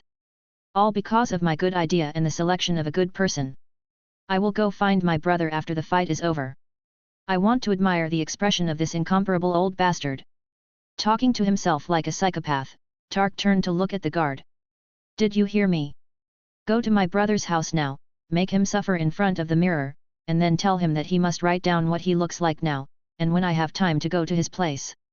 He must fully and accurately perform the pain he is feeling at this moment, or I will marry all the women in his family to my slaves. Hearing the master's order, the guard who was almost like an iron man scratched the iron cable extending from the butcher's nail in his brain, and then nodded, yes, master, I will go and supervise him now. Chapter 25, Rope of Triumph. Now, let's carve the rope of triumph. Crest turned and shouted to the gladiators. All the gladiators immediately stood up from the ground and looked for sharp objects that could be used to cut something. Stones, debris, bones left over from previous deaths. What is the rope of triumph? Angron asked curiously. Crest was so immersed in his excitement that he didn't notice Angron's question. So it was Ono who answered Angron. The rope of triumph is a ritual. Ono turned around and lifted his shirt, showing his back to Angron. Angron noticed that there was a vertical line on Ono's back that ran along the spine. The line was red and black, and looked like some kind of scale. Warrior fights are a tradition in Nucria, and they have existed for a long time. Ono explained, a long time ago, there was a tradition in the arena that the winner would have a line carved on his spine, extending from the spine to the waist. Every time he won a fight, he would have a small cut, and slowly it would turn into a line. Angron was puzzled, we hate the Colosseum, so why do we impose its rules and traditions on ourselves? Because this tradition is older than the history of the oldest High Knight family. It was originally a way for soldiers in the army to record honor and shame. Ono said as he handed a sharpened stone to the gladiator beside him. Qinxia watched this scene. He was familiar with this ceremony called the Rope of Triumph. As far as he knew, if everything had gone as planned, Angron would have brought this tradition to the World Eaters after he became the Lord of the Legion. If the World Eaters fail to capture a world within 31 suns, they will leave a black line of shame on the Rope of Triumph. The intermittent red and black lines on Ono's spine are the Rope of Triumph. The red line represents glory and victory, and the black line represents shame and failure. It is easy to leave a red line. Just make a small wound, like putting a blood spot on a straight line. If you want to leave a black line, you need to stuff some soil into the wound after it is opened, and the wound will turn black after it heals. Wait, guys! Crest suddenly had an idea. We won today because of this medium-sized guy. He shared the honor and victory with us. How about letting him help us carve the bloodline? Kleist's idea immediately received a response from everyone. The gladiators gathered together and lined up, showing their backs to Qin Xia. Having companions come behind and carve a bloodline with a sharp weapon is also a way for gladiators to show trust and friendship. Let me do it. Qin Xia stood up and took the sharp bone fragment handed to him by a gladiator. Okay, but this is my first time carving. Don't blame me if it gets crooked on the left side of my butt. As Qin Xia spoke, he passed behind everyone. His movements were swift and his shots were extremely precise. A small bloody wound was left on the triumphal robe made of blood behind each gladiator. Not until Qin Xia added a new line to the triumphal robe of all gladiators did he stop and look at Angron, asking him with his eyes if he wanted to accept such a tradition. To the uneducated Angron, traditions of any kind seemed meaningless. But the glory in everyone's hearts infected Angron, and he nodded, revealing his broad and majestic back. The primarch was not yet an adult, but his size was easily larger than any transformed Astartes. Angron. Qin Xia stretched out his finger, condensing heat energy at his fingertips, leaving a small bloody wound on Angron's back. This is the beginning of your glory. Angron groaned, the damage and pain caused by the psychic power far exceeded that of the material tools, but he felt pleasure in addition to the pain. Because the vast majority of people here are happy.